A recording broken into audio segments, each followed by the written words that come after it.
She burned the eviction notice on her father's grave because signing it felt like killing him twice. She had one horse, one rifle, and one road left straight up the mountain into a storm she couldn't outrun. When the cabin door opened, she didn't ask for help. She said, "I just need to get through the night."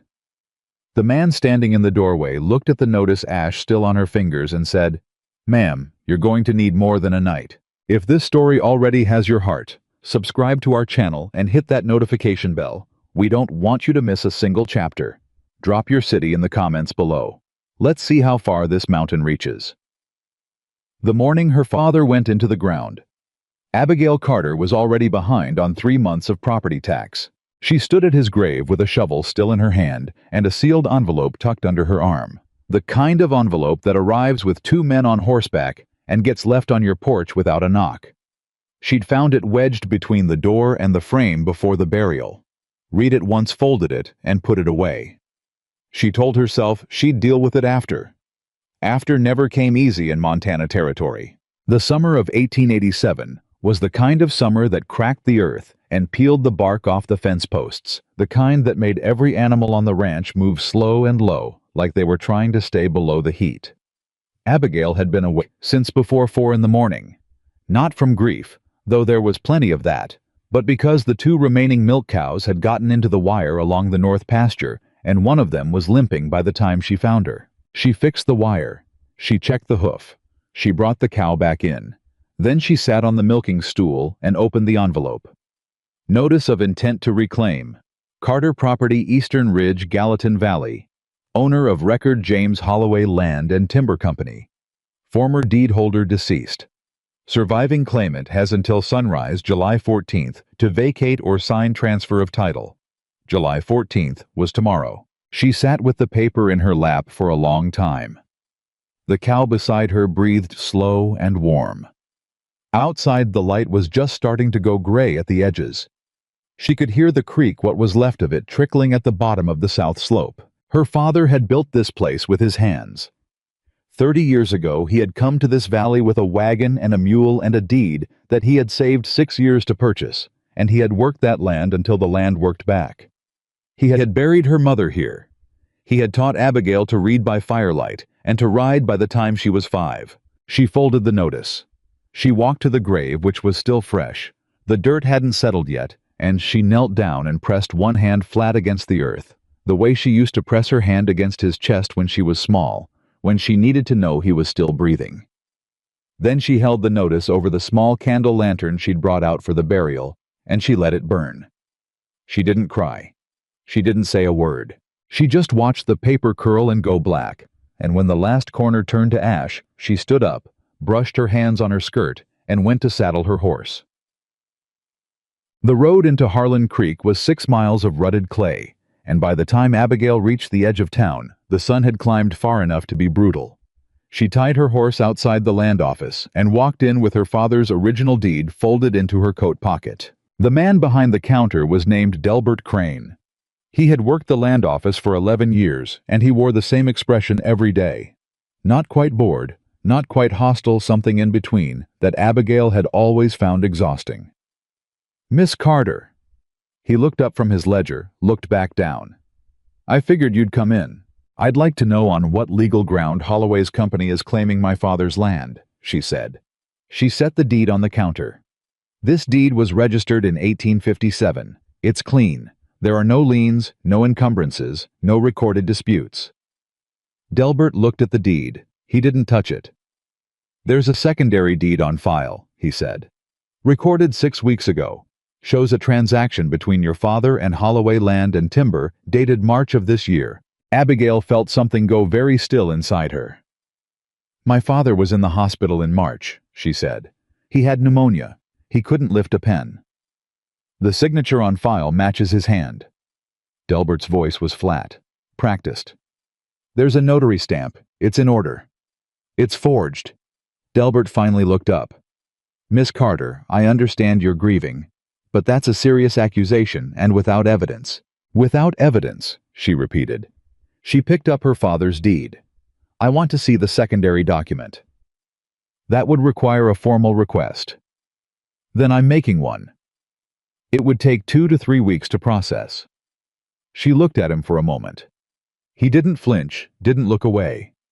He was a man who had delivered bad news so many times it no longer registered as anything other than paperwork. "My notice says I have until sunrise tomorrow," she said quietly. "That's correct. So the formal request does me no good." "I'm afraid not." She picked up the deed, turned, and walked out. Victor Holloway had an office on the second floor of the largest building on Main Street, a building he had constructed 6 years ago after he'd bought out the original hardware store and the family that ran it. Abigail had been inside it once before, when she was 17, and had gone with her father to dispute a water routing claim. She remembered how high the ceilings were, how the chairs were leather and the desk was imported walnut, how Victor Holloway had sat behind it and smiled at her father the way a man smiles when he already knows how the conversation ends. She went up the stairs. His secretary, a young man in a pressed vest, stood when she entered. "I need to speak with Mr. Holloway," she said. "He's in a meeting, Miss Carter, Abigail Carter, James Carter's daughter." She kept walking. "Miss Carter, you can't just—" She opened the door. Holloway was not in a meeting. He was standing at the window with a glass of water looking out over Main Street, and when she came through the door, he turned without any particular surprise, as if he'd been expecting her for some time. He was 55 years old, broad across the shoulders, with hair gone silver at the temples, and a face that was still handsome, in the way that authority often made men handsome, not because of their features, but because of the certainty behind them. "Miss Carter," he said, "please sit down." "I'll stand." He nodded once, sat down himself, took a slow drink of water. "I assume you're here about the land transfer." "I'm here because my father did not sign that document," she said. "And I think you know that." Holloway set down his glass. "Your father was a proud man. I respected that. But pride doesn't pay property tax, and it doesn't keep a ranch solvent. And by March of this year, your father was well aware that he was not going to be able to hold that land through another winter. He was ill." "He was practical," Holloway said. "He reached out to my office. We came to an arrangement." "You're lying." Holloway didn't raise his voice. That was the thing about him, he never needed to. "I understand this is painful, Miss Carter. You've just lost your father. You're alone. You're frightened. That's entirely understandable." He folded his hands on the desk. "I want to be generous. I'm prepared to offer you 60 days to vacate. That's 2 months more than the notice requires. And there's a position available at the mill in town, decent wages." "I am not going to work in your mill," Abigail said. Her voice was very even. "And I am not going to vacate my father's land.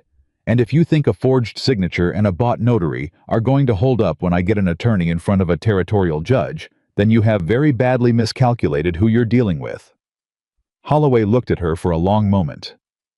"Your father said the same thing," he said quietly. "Right up until he didn't." The words landed like a hand around her throat. She held his gaze. She would not look away first. She had decided that before she walked in. "Good day, Mr. Holloway," she said. She turned and walked out. Down the stairs, past the secretary, out into the street, into the wall of summer heat. She stood on the boardwalk and breathed. Then she went and untied her horse, climbed up, and started riding north toward the mountain. She hadn't planned to ride to the high ridge. Her plan, insofar as she had one, had been to go back to the ranch, figure out what supplies she could move, what she couldn't leave behind, make some kind of decision. But the route back took her past the south fence line, and when she stopped to check the creek level, she found what she'd been afraid of for the past 2 weeks. The flow had dropped to almost nothing. Someone upstream had diverted it. She knew who, and that was when she decided to ride up. The upper creek ran off the north face of the mountain, fed by snowmelt and a natural spring that her father had mapped the year she was born. If she could confirm the spring was still running, if she could get eyes on where the diversion had been placed, she would have something. Not much, but something. She was halfway up the ridge trail when the storm hit. It came off the peaks without warning, the way Montana storms always did in July, fast and sideways thunder inside it before you could count seconds. Rain coming down so hard and cold, it shocked the air out of her lungs. Her horse, spooked on the trail, went sideways into the brush, and Abigail had to fight him down for a full minute before he steadied. She was soaked through to the skin by then. The trail had gone to mud. She looked up through the rain and saw the light. A cabin. Maybe a quarter-mile higher on the ridge back in the pines, with a window lit warm and yellow against the dark of the storm. She hesitated. She had not asked anyone for help in 4 years. Not since she'd left Harlan Creek to teach school in Billings. Not since she'd come back last winter when her father's letters started sounding wrong. She had managed. She had always managed. But her horse was trembling, and the trail was not safe, and the rain was getting harder. She rode up. Duh. The cabin was bigger than it looked from the trail. Solidly built, not a homesteader's quick construction, but something that had been built to last, with a covered porch and a stone chimney. She tied her horse under the porch overhang, where there was a hitching post, which meant whoever lived here was accustomed to having animals come up. She knocked. 30 seconds passed. She knocked again. The door opened. The man who answered it was tall. Genuinely tall. Not just the impression of it, with dark hair that had grown past his collar and a jaw that hadn't seen a razor in several days. He was wearing a work shirt with the sleeves rolled to the elbows, and he held a tin mug of coffee in one hand and looked at her without expression. His eyes were dark brown, steady, the kind of eyes that had seen enough that very little surprised them anymore. He looked at her, looked at the horse, looked at the storm. "You're soaked," he said. "I can see that," Abigail said. "I apologize for disturbing you. I only need to wait out the worst of it." He stepped back from the door. "Come in, then." She hesitated. "I'm not going to bite you," he said, "and your horse is already dry." She came in. The inside of the cabin was spare and clean. There was a fireplace with a good fire going, a table with 2 chairs, a shelf of books, a narrow cot against the far wall. On the table was a plate that had recently held food and a lamp that was burning low. He took her coat from her without asking and hung it on a peg near the fire. He handed her a folded piece of cloth, a towel, rough but dry. "Coffee," he said. "Thank you," she said. "I'm Abigail Carter." He poured a second mug from the pot on the stove and handed it to her. "Caleb Thornton," he said. She knew the name. She stopped in the middle of drying her face. "You used to work for the Kellerman outfit," she said. "The big cattle run up the North Fork." "Used to," he said. "I'm James Carter's daughter, the ranch on the Eastern Ridge." Something shifted in his face, then not much, but enough. He looked at her differently, the way you look at someone when the information you've just received changes the shape of them. "Sit down," he said. "I'm fine standing." "You're shaking," he said, not unkindly. "Sit down, Miss Carter." She sat. He sat across from her, wrapped both hands around his mug, and looked at the fire. "Your father passed," he said. It wasn't a question. 4 days ago." A silence. Then, "I'm sorry.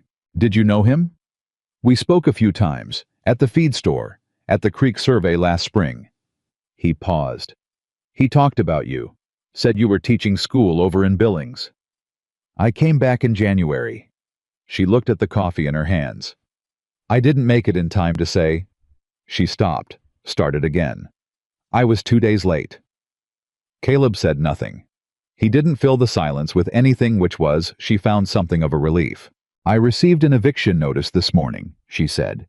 "Holloway's company is claiming my father signed a land transfer in March. He didn't. He couldn't have. He was hospitalized." "Victor Holloway," Caleb said. His voice didn't change, but his jaw did just slightly. "You know him." "I know what he does."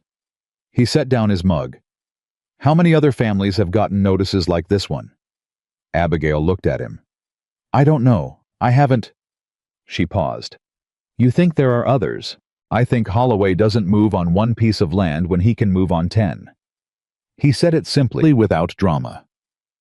"The creek's been diverted. Did you notice?" "That's why I came up. I was going to check the spring." "The diversion is about 300 yards upstream of your fence line. It was done 6 weeks ago, maybe 7. Same time the secondary deed was supposedly recorded." He looked at her steadily. He's been planning this a while. Abigail absorbed this. Why do you know about my creek? Because it comes off the same source as mine, he said, and because I've been watching what Holloway does to this valley for 2 years. Then why haven't you done anything? It came out sharper than she intended. She saw it register, saw him absorb it without reaction. I've been building a case, he said quietly. Gathering records, land surveys, water rights documentation from the territorial office. He paused. What I haven't had is someone willing to stand up and make it official. Everyone else who's lost land to him has either taken the money and left, or what? Or found it easier to stop fighting. The fire popped. Rain hammered the roof. I have until sunrise tomorrow, she said. Caleb looked at her. Then we don't have much time. I'm not asking for your help, she said immediately. I know you're not. He stood up, went to the shelf, pulled down a rolled document.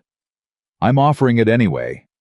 He spread the document on the table, a survey map, hand-drawn detailed. This is a water rights record I pulled from the 1874 Territorial Survey. Your father's land includes legal claim to the upper spring. That's your starting point. She stood and looked at the map. His hand rested on it, one finger on the spring notation. Holloway's diversion is illegal, he said. If I can get a territorial water commissioner up here to see it documented, that nullifies any claim he makes about the land itself. Because if his company violated existing water rights, it invalidates any transaction conducted under duress. She looked up at him. He was closer than she'd realized, standing at the table beside her.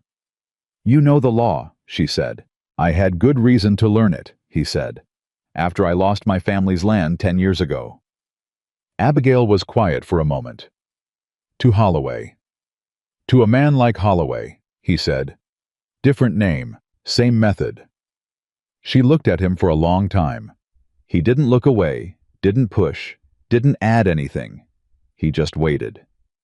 What do you need from me? She said finally. Something in his expression shifted, barely visible the way light changes in a room when a cloud passes over outside. I need you not to sign anything tonight, he said. I need you to ride back down at first light and go to the sheriff before you go anywhere else. Not Holloway's office, not the land office, the sheriff. Sheriff Pitts is Holloway's man. I know, but there's a Deputy Harlan Foss who isn't. I've dealt with him before. He'll record a formal dispute if you present it right. And then we make enough noise that Holloway can't move quietly. He rolled the map back up. He does his best work when nobody's watching. Abigail looked at the folded document in his hands. You've been waiting for this. I've been waiting for someone willing to stand their ground, he said simply. Are you willing, Miss Carter? She thought about the burned notice, the ash on her fingers, the look on Holloway's face when he'd said, Your father said the same thing right up until he didn't. My name is Abigail, she said. And yes, I'm willing.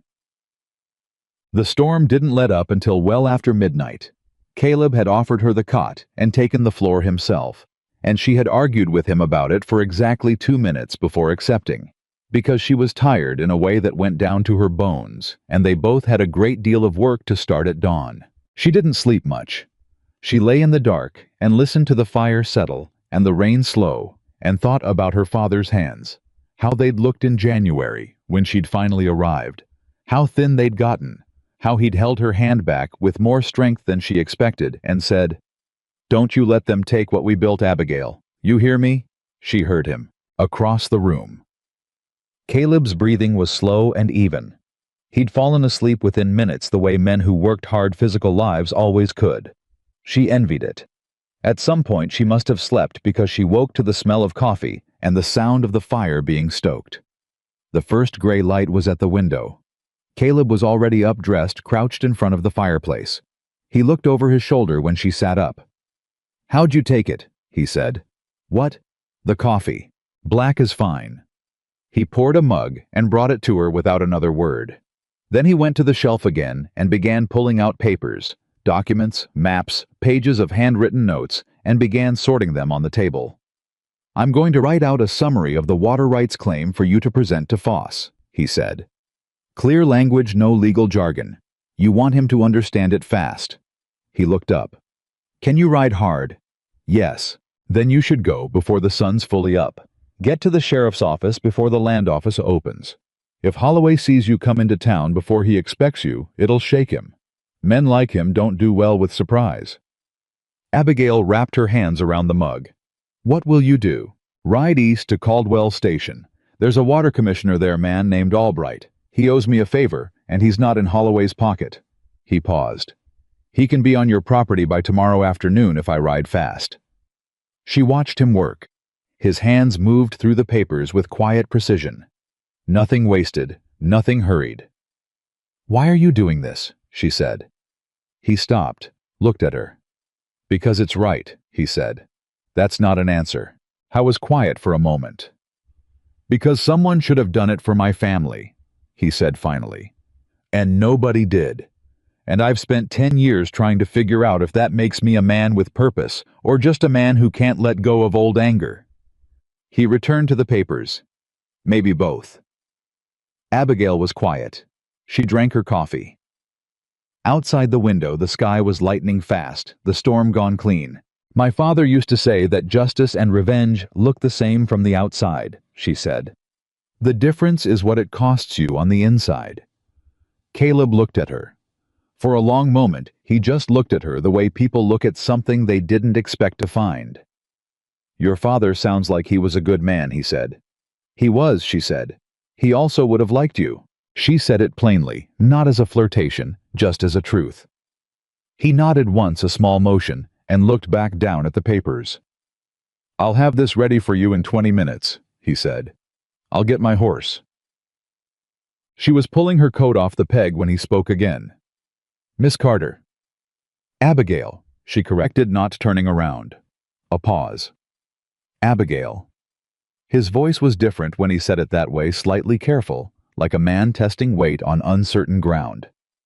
"You should know that what you're about to walk into, going to the sheriff filing a formal dispute against Victor Holloway, it's going to make things harder before it makes them easier. He'll push back. Hard." She turned then, looked at him across the room. "I know that," she said. "I just want you to go in with clear eyes." "My eyes are clear, Mr. Thornton." "Caleb." She looked at him. "Caleb." She pulled her coat on. "I've had clear eyes since I read that notice at 4 in the morning. What I didn't have was a way forward." She pulled on her gloves. "Now I do." He held out the rolled survey map. "Take this. Keep it inside your coat." She took it. Their hands didn't quite touch. "You be careful on that road to Caldwell," she said. "Always am." "I doubt that." She put on her hat. "But I appreciate the sentiment." She saw it then, just barely, the smallest possible thing. The corner of his mouth moving in something that wasn't quite a smile, but was in the neighborhood of one. She walked out onto the porch. The morning air hit her, washed clean by the rain, sharp with pine and wet earth. Her horse lifted his head when she came down the steps.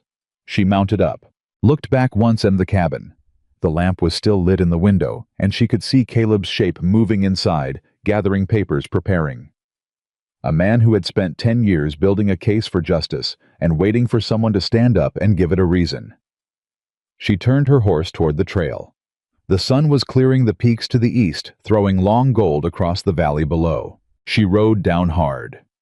The survey map pressed against her ribs. Her father's voice in the back of her mind saying the same 3 words he'd said at the end of every hard day for 30 years. Go on then. She went. She. Deputy Harlan Foss was a thin man with a long face and the kind of careful eyes that came from spending years watching which way the wind was blowing before he decided to move.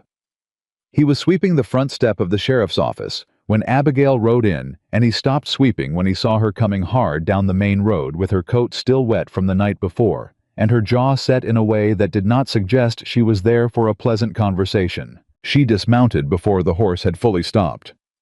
"Miss Carter," he said. He knew her, he'd known her father.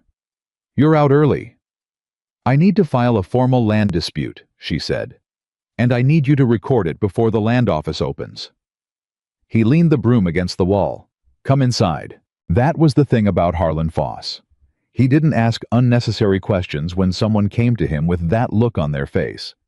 He opened the door, poured her a cup of water from the pitcher on the desk, and sat across from her with a ledger and a pen. She laid the original deed on the desk.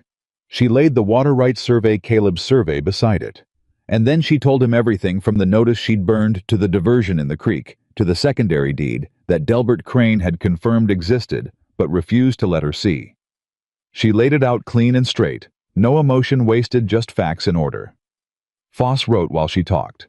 He didn't interrupt.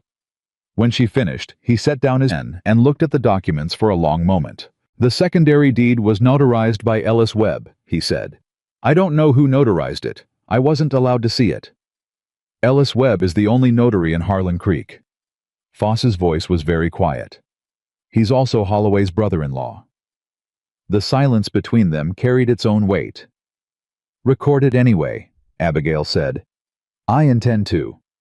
He picked up his pen again. I want you to know Miss Carter, filing this is going to provoke a response. From Holloway, and from Sheriff Pitts both. I know that. Pitts is going to tell you this is a civil matter and he can't interfere. He's going to say that directly to me, probably in front of you, and he's going to say it with considerable irritation. Let him say it. Foss looked at her over the ledger. You have someone in your corner on this. She thought of Caleb somewhere on the road to Caldwell Station, riding hard through the clean air after the storm. Yes, she said. I do. Foss nodded once. He finished writing, stamped the ledger page with the office seal, and tore out a receipt. He slid it across the desk. That's your record, he said. Dated and timed. 7:14 in the morning, July 14th. He paused. Your sunrise deadline just became a formal dispute. Holloway can't move on that property while this is under review without violating territorial dispute protocol. Abigail picked up the receipt. How long does the review give me? Technically 14 days. Realistically. He stopped. Realistically, she said. Holloway has people who can make 14 days go very fast, he said. You need to move faster. She folded the receipt into her coat with the deed and the survey. Then I will. She was halfway to the door when Foss spoke again. Miss Carter? She stopped. Your father was a good man, he said. He deserved better than what they're doing to his memory. He paused. So do you. She didn't turn around. She couldn't just then. She just nodded, once pushed open the door, and walked back into the morning. By 9 o'clock, the word was already moving through town. That was the thing about a place like Harlan Creek. Information traveled the way water did, finding every crack and low point. And by the time Abigail had stopped at the general store to buy provisions, 2 people had already given her looks that told her they knew, and one woman, Margaret Tillis, who ran the seamstress shop on the corner, had pulled her aside and pressed her hand and whispered, You're brave, child. Your daddy would be proud. Abigail had thanked her and kept moving. She was loading her saddlebags when she heard the boots on the boardwalk behind her. Heavy, deliberate. More than one set. She didn't turn around immediately. She finished buckling the left bag first. Miss Carter. The voice belonged to a man named Cole Draper, Holloway's ranch foreman. A wide-shouldered man in his 40s, with a sun-cracked face and the kind of smile that didn't reach anywhere near his eyes. He was standing with 2 other men she recognized as Holloway's hired hands. She turned to face them. Mr. Draper, she said, I heard you paid a visit to the deputy this morning. He said it conversationally, like they were discussing the weather. That was an interesting choice. Filing a legal dispute is generally considered an option available to people who have been wronged, she said. I understand it's a concept your employer finds inconvenient. Draper's smile didn't waver. Mr. Holloway is a patient man. He'd prefer this stay simple. Then he shouldn't have forged my father's signature. One of the other men shifted. Draper held up a hand to stop him, still watching her. That land is going to belong to Holloway Land and Timber by the end of the month, Draper said. One way or another. You can make it easy. Take what's offered, start fresh somewhere else. He let a pause fall in. Or you can make it complicated. I'm going to make it complicated, she said. He held her gaze for a moment. Then he tipped his hat. Have a good day, Miss Carter. He walked away. The two men followed. Abigail realized her hands had been completely still the entire time. She hadn't gripped anything, hadn't moved a muscle, she hadn't intended to. She didn't know if that was courage or just the particular kind of cold that came when fear burned off and something harder replaced it.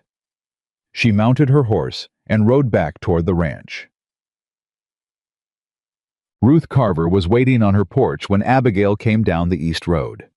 Ruth was 63 years old and had lived on the property adjoining the Carter land for as long as Abigail could remember.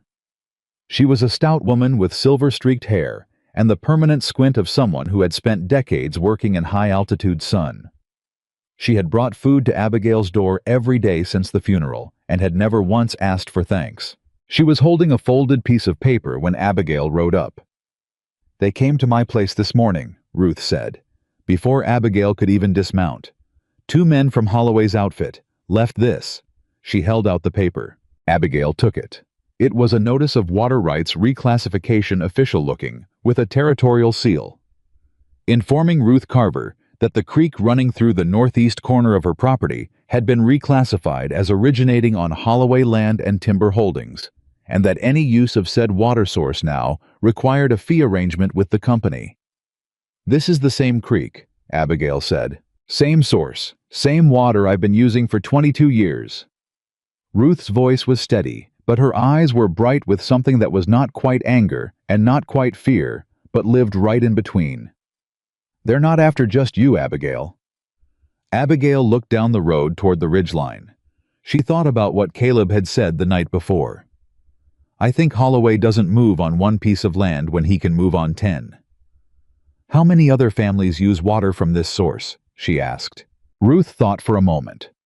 "The Brennan place, the Ewan family over on the North Flats, old Daniel Marsh at the end of the valley, and us." She paused. "And your father's land." 5 families, 5 properties, all fed by the same spring running off the north face of the mountain. "Has anyone else gotten a notice like this?" Abigail said. "I don't know. I came to you first." Abigail handed the notice back. "Keep that. Don't lose it. And don't sign anything not your name, not a receipt, nothing that comes from Holloway's people." "I wasn't planning to." Ruth looked at her with those squinting, steady eyes. "What are you going to do?" "I'm going to find out how many of us there are," Abigail said. "And then I'm going to make sure none of us are standing alone." She spent the next 4 hours riding. The Brennan place first. Patrick Brennan, a widower with 3 grown sons who still worked the land together, had indeed received a notice. His had arrived 2 weeks ago, and he'd been sitting on it trying to figure out what to do, not wanting to cause trouble. He was furious and exhausted in equal parts, and when Abigail laid out what she knew, he sat very still for a long moment, and then said, "I knew something was wrong when they came to survey the upper fence line without asking." The Ewan family, Maylin Ewan, and her husband Thomas, who had farmed the North Flats since 1879, had received nothing yet. But when Abigail described the water reclassification notice, Maylin's face changed in a way that told Abigail she recognized the pattern even without having experienced it directly. "My cousin in the Bitterroot Valley," Maylin said. "Same thing happened to her 2 years ago. Different company, same method. They start with the water." "They always start with the water," Thomas said quietly. Daniel Marsh at the end of the valley was 81 years old and had been in this territory since before it was organized. He'd received the same water notice as Ruth. He'd framed it and hung it on his wall right next to his original land patent from 1861. "I put it up there to remember what they look like," he said. "Crooked paper. Same crooked paper my whole life, different names at the bottom." He looked at Abigail with eyes that had watched 60 years of this. "You going to fight them, girl?" "Yes," she said. "Good." He got up, went to the shelf above the fireplace, and came back with a stack of documents held together with a leather cord. "These are surveys I did myself when I first settled this valley. Water flow maps, seasonal records. I filed copies with the Territorial Land Office in '64. He set them in her hands. "Nobody else has these. I guarantee Holloway doesn't know they exist." She looked down at the stack. It was heavy. 60 years of careful record-keeping in a small, precise hand. "Mr. Marsh," she said. "Don't thank me," he said. "Just win." She was back at her own property by mid-afternoon, and Caleb Thornton was sitting on her porch steps. She pulled up short when she saw him because she hadn't expected him until the following day at the earliest. He stood when she rode in, and she could see from the way he moved deliberate, slightly tight across the shoulders, that the ride to Caldwell Station had not been entirely straightforward. "You're back early," she said. "Albright was already on his way," Caleb said. "Someone had already sent for him." She dismounted. "Who?" "That's the part that's interesting." He waited for her to tie her horse. "Harlan Foss sent a rider to Caldwell last night, before you ever walked into his office this morning. He'd been building his own file on the water diversion for 3 months. Abigail stopped. Foss knew. Foss suspected. He needed someone to file an official dispute to give him standing to act. Caleb's voice was quiet, but there was something running underneath it.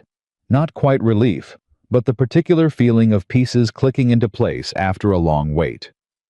"Albright will be on your property tomorrow morning.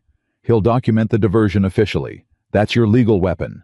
I found out more today," she said. And she told him Ruth's notice, the Brennan family, the Ewan family, Daniel Marsh, and his 60-year surveys. She watched Caleb's face as she talked. He listened the way he always seemed to listen, completely still, taking everything in. When she finished, he was quiet for a moment. "5 properties," he said. "All water-dependent, all fed by the same source. And Holloway has already moved on at least 3 of them." "He's been planning this longer than we realized," Abigail said. "He's been planning it for years," Caleb said. He sat back down on the step, not from tiredness, she thought, but because he needed to think, and standing made it harder. "The timber rights on the upper mountain are worth 15 times what the farmland below is worth. But to access them, he needs the water route. The creek isn't just water, it's a transport corridor. He floats the timber down." Abigail sat beside him. Not close, but beside him. "So the land isn't really about the land," she said. "The land is about what's above it," he said. "He needs the valley cleared, all of us gone. Then the whole creek corridor belongs to him, and he can run timber operations from the upper ridge all the way to the rail line at the south end." She sat with that for a moment. Outside, the late afternoon light fell across the front yard, and she could hear the creek, barely the trickle that remained somewhere below the south slope. "He's going to come harder now that I've filed the dispute," she said. "Yes," Caleb said. He didn't soften it. "Draper came to me in town this morning," she said. 3 of them. He made it sound like a suggestion. It wasn't." Caleb looked at her. "Did he threaten you directly?" "Not in words he couldn't take back." She paused. "He didn't need to." A silence fell between them. It was not an uncomfortable silence. It was the kind that 2 people fall into when they are both thinking the same serious thing, and neither needs to say it aloud to know the other is thinking it.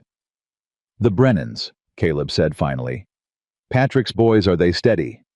"They looked steady to me. I know Patrick from the cattle circuit. He's a fair man. If he's in, he'll stay in." He paused.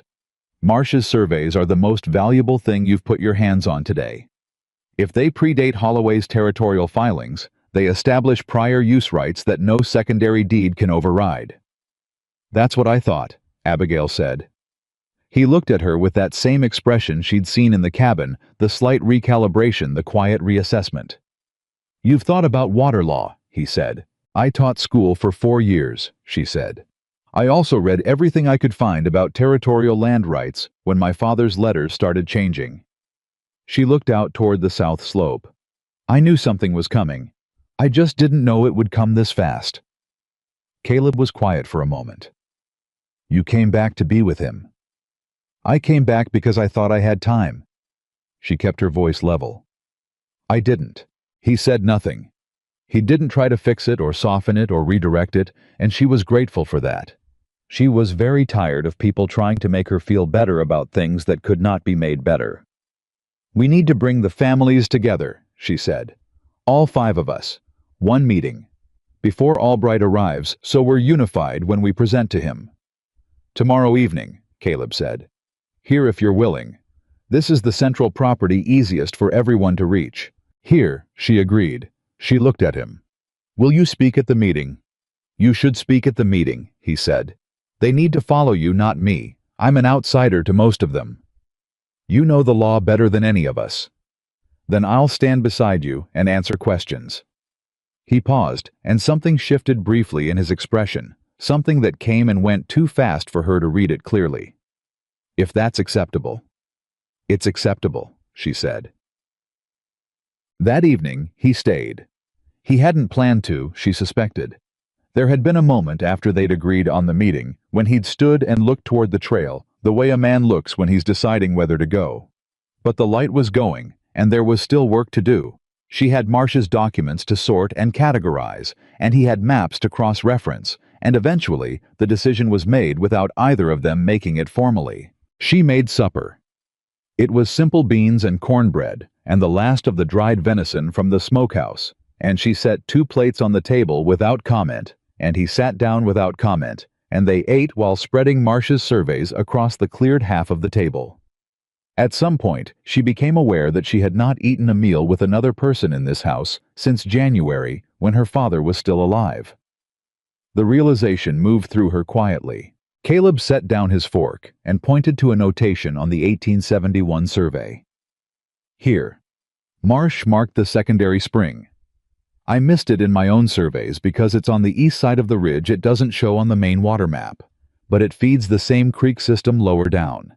If Holloway's diversion doesn't touch that tributary, it weakens his claim to the entire source. Abigail leaned over to look.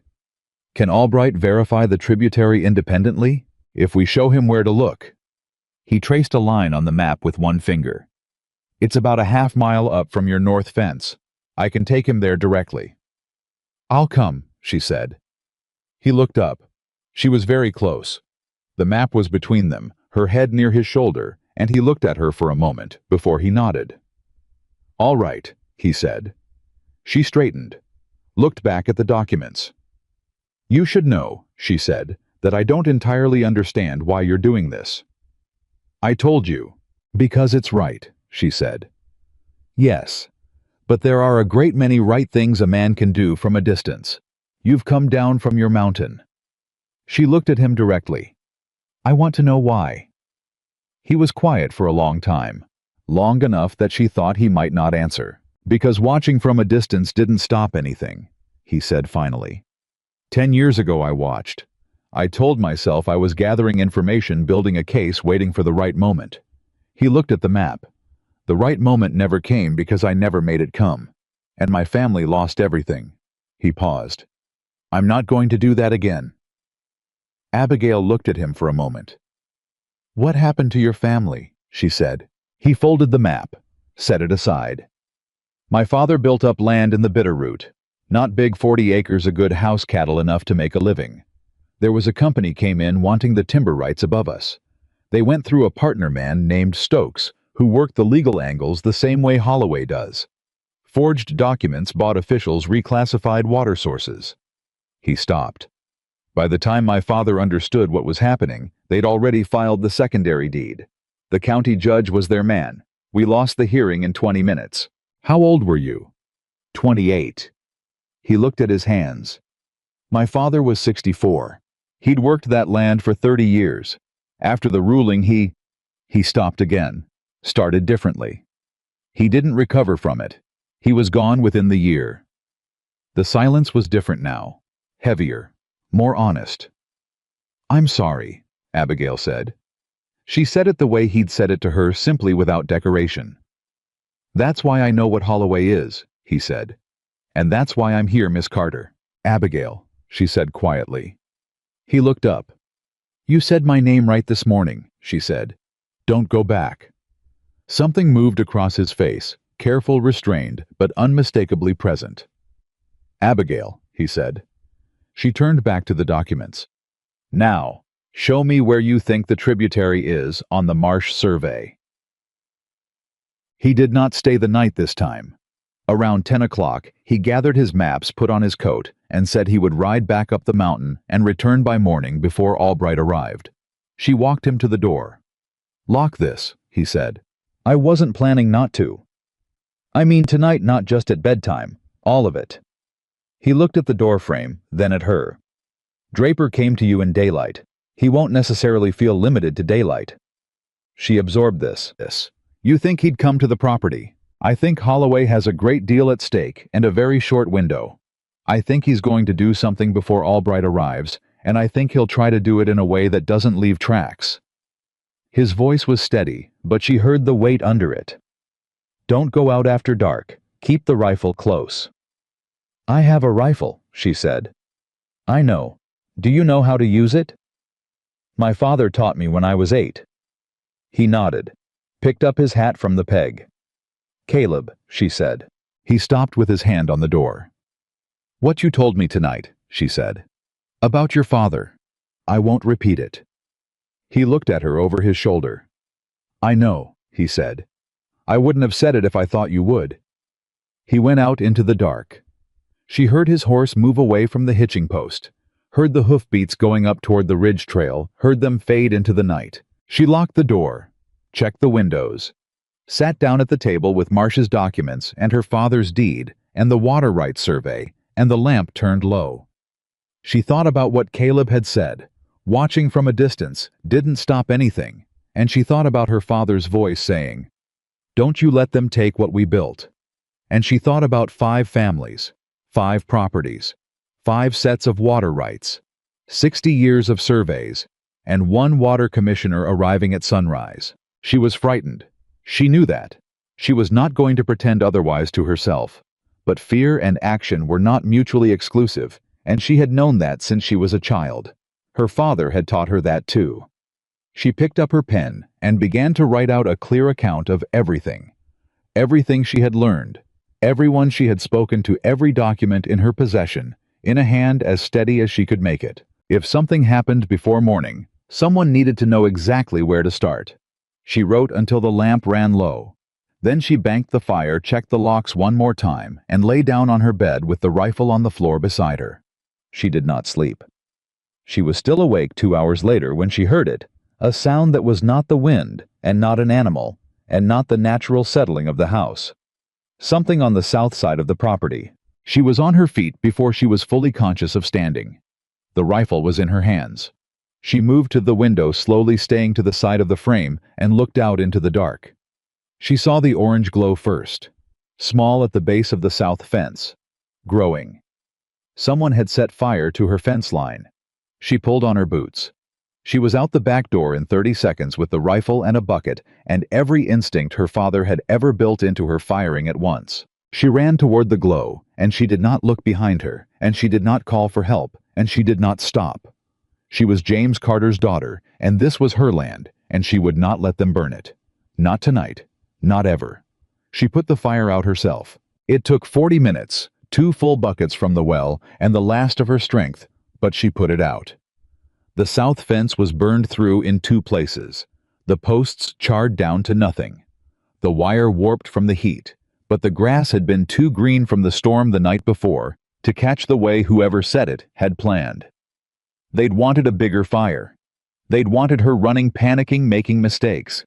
They had miscalculated. She stood in the dark with an empty bucket in each hand and looked at what they'd done, and something in her chest went very quiet and very cold. Not the cold of fear, the cold of absolute certainty. The kind that comes when you stop wondering whether you're going to fight and start thinking only about how.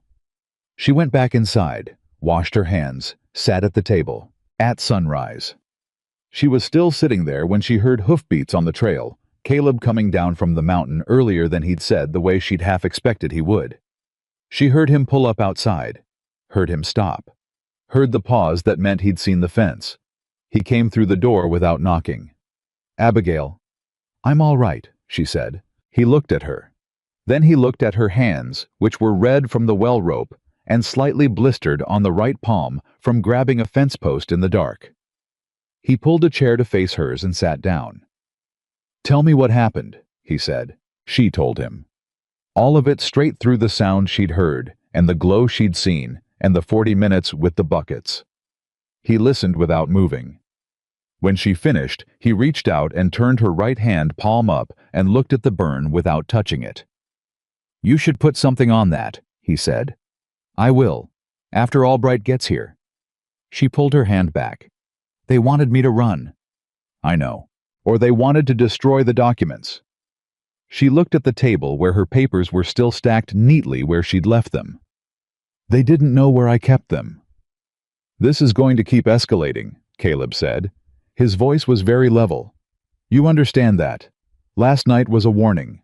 If we move forward with Albright today—" "We move forward," she said. He looked at her for a long moment. "All right," he said. Then he stood up, went to the kitchen shelf, found the tin of rendered fat she used for cooking, and came back and set it in front of her. "Your hand.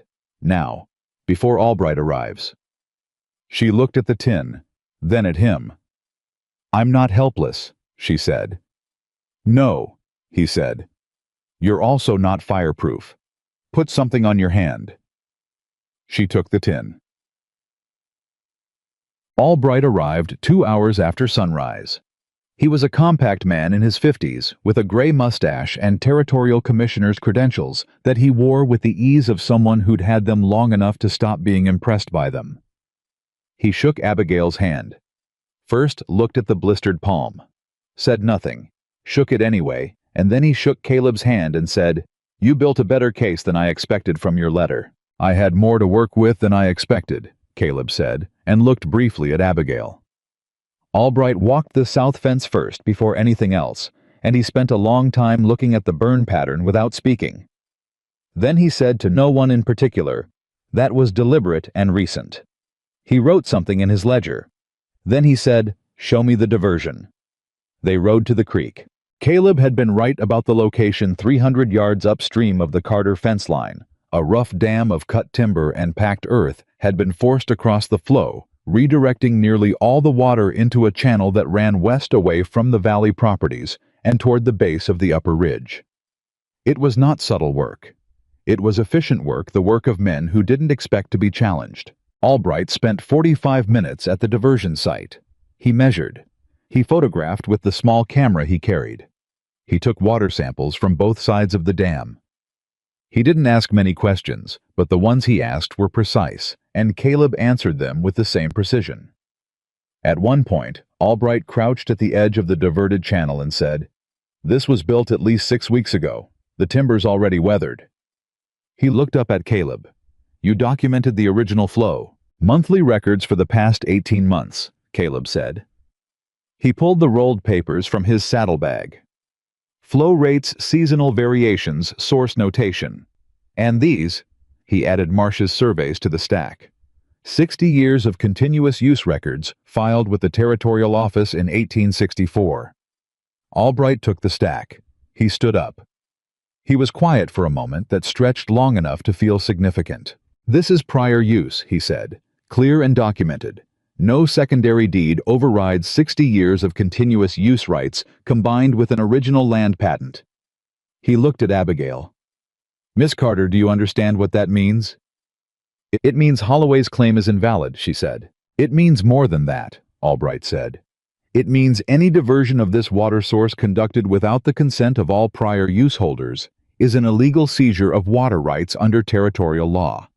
That's a criminal matter, not just civil." He closed his ledger. "I'm going to ride to Harlan Creek and file an emergency order restoring flow to this creek. That order goes into effect today." Abigail looked at Caleb. He was looking at Albright. "He'll fight it," Caleb said. "He can try," Albright said. "But he'll be fighting it with a criminal charge attached. That changes the conversation considerably." He put his ledger in his bag. "I'd also suggest you get your neighbors together, all of them. If they file simultaneous prior use affidavits before Holloway's attorneys respond to my order, it becomes exponentially harder to challenge each individual claim." "We're meeting tonight," Abigail said. "All 5 families." Albright looked at her steadily. "Good. Get them all to sign." He mounted his horse. "And Miss Carter, I'd recommend not spending tonight alone." He rode down toward town.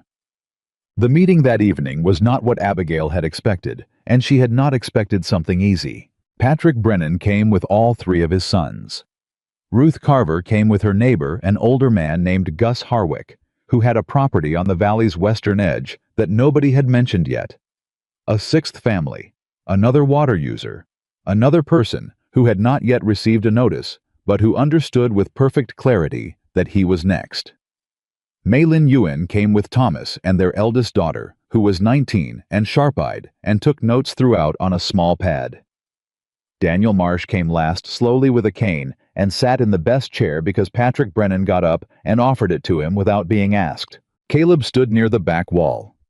He had said he would stand beside her and answer questions, and that was exactly what he did. He said nothing at the start. Let her speak. Let her lay out everything.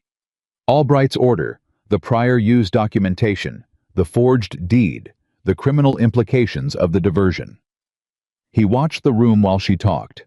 She could feel him doing it, monitoring, reading faces, tracking who was wavering and who was steady. Patrick Brennan was steady.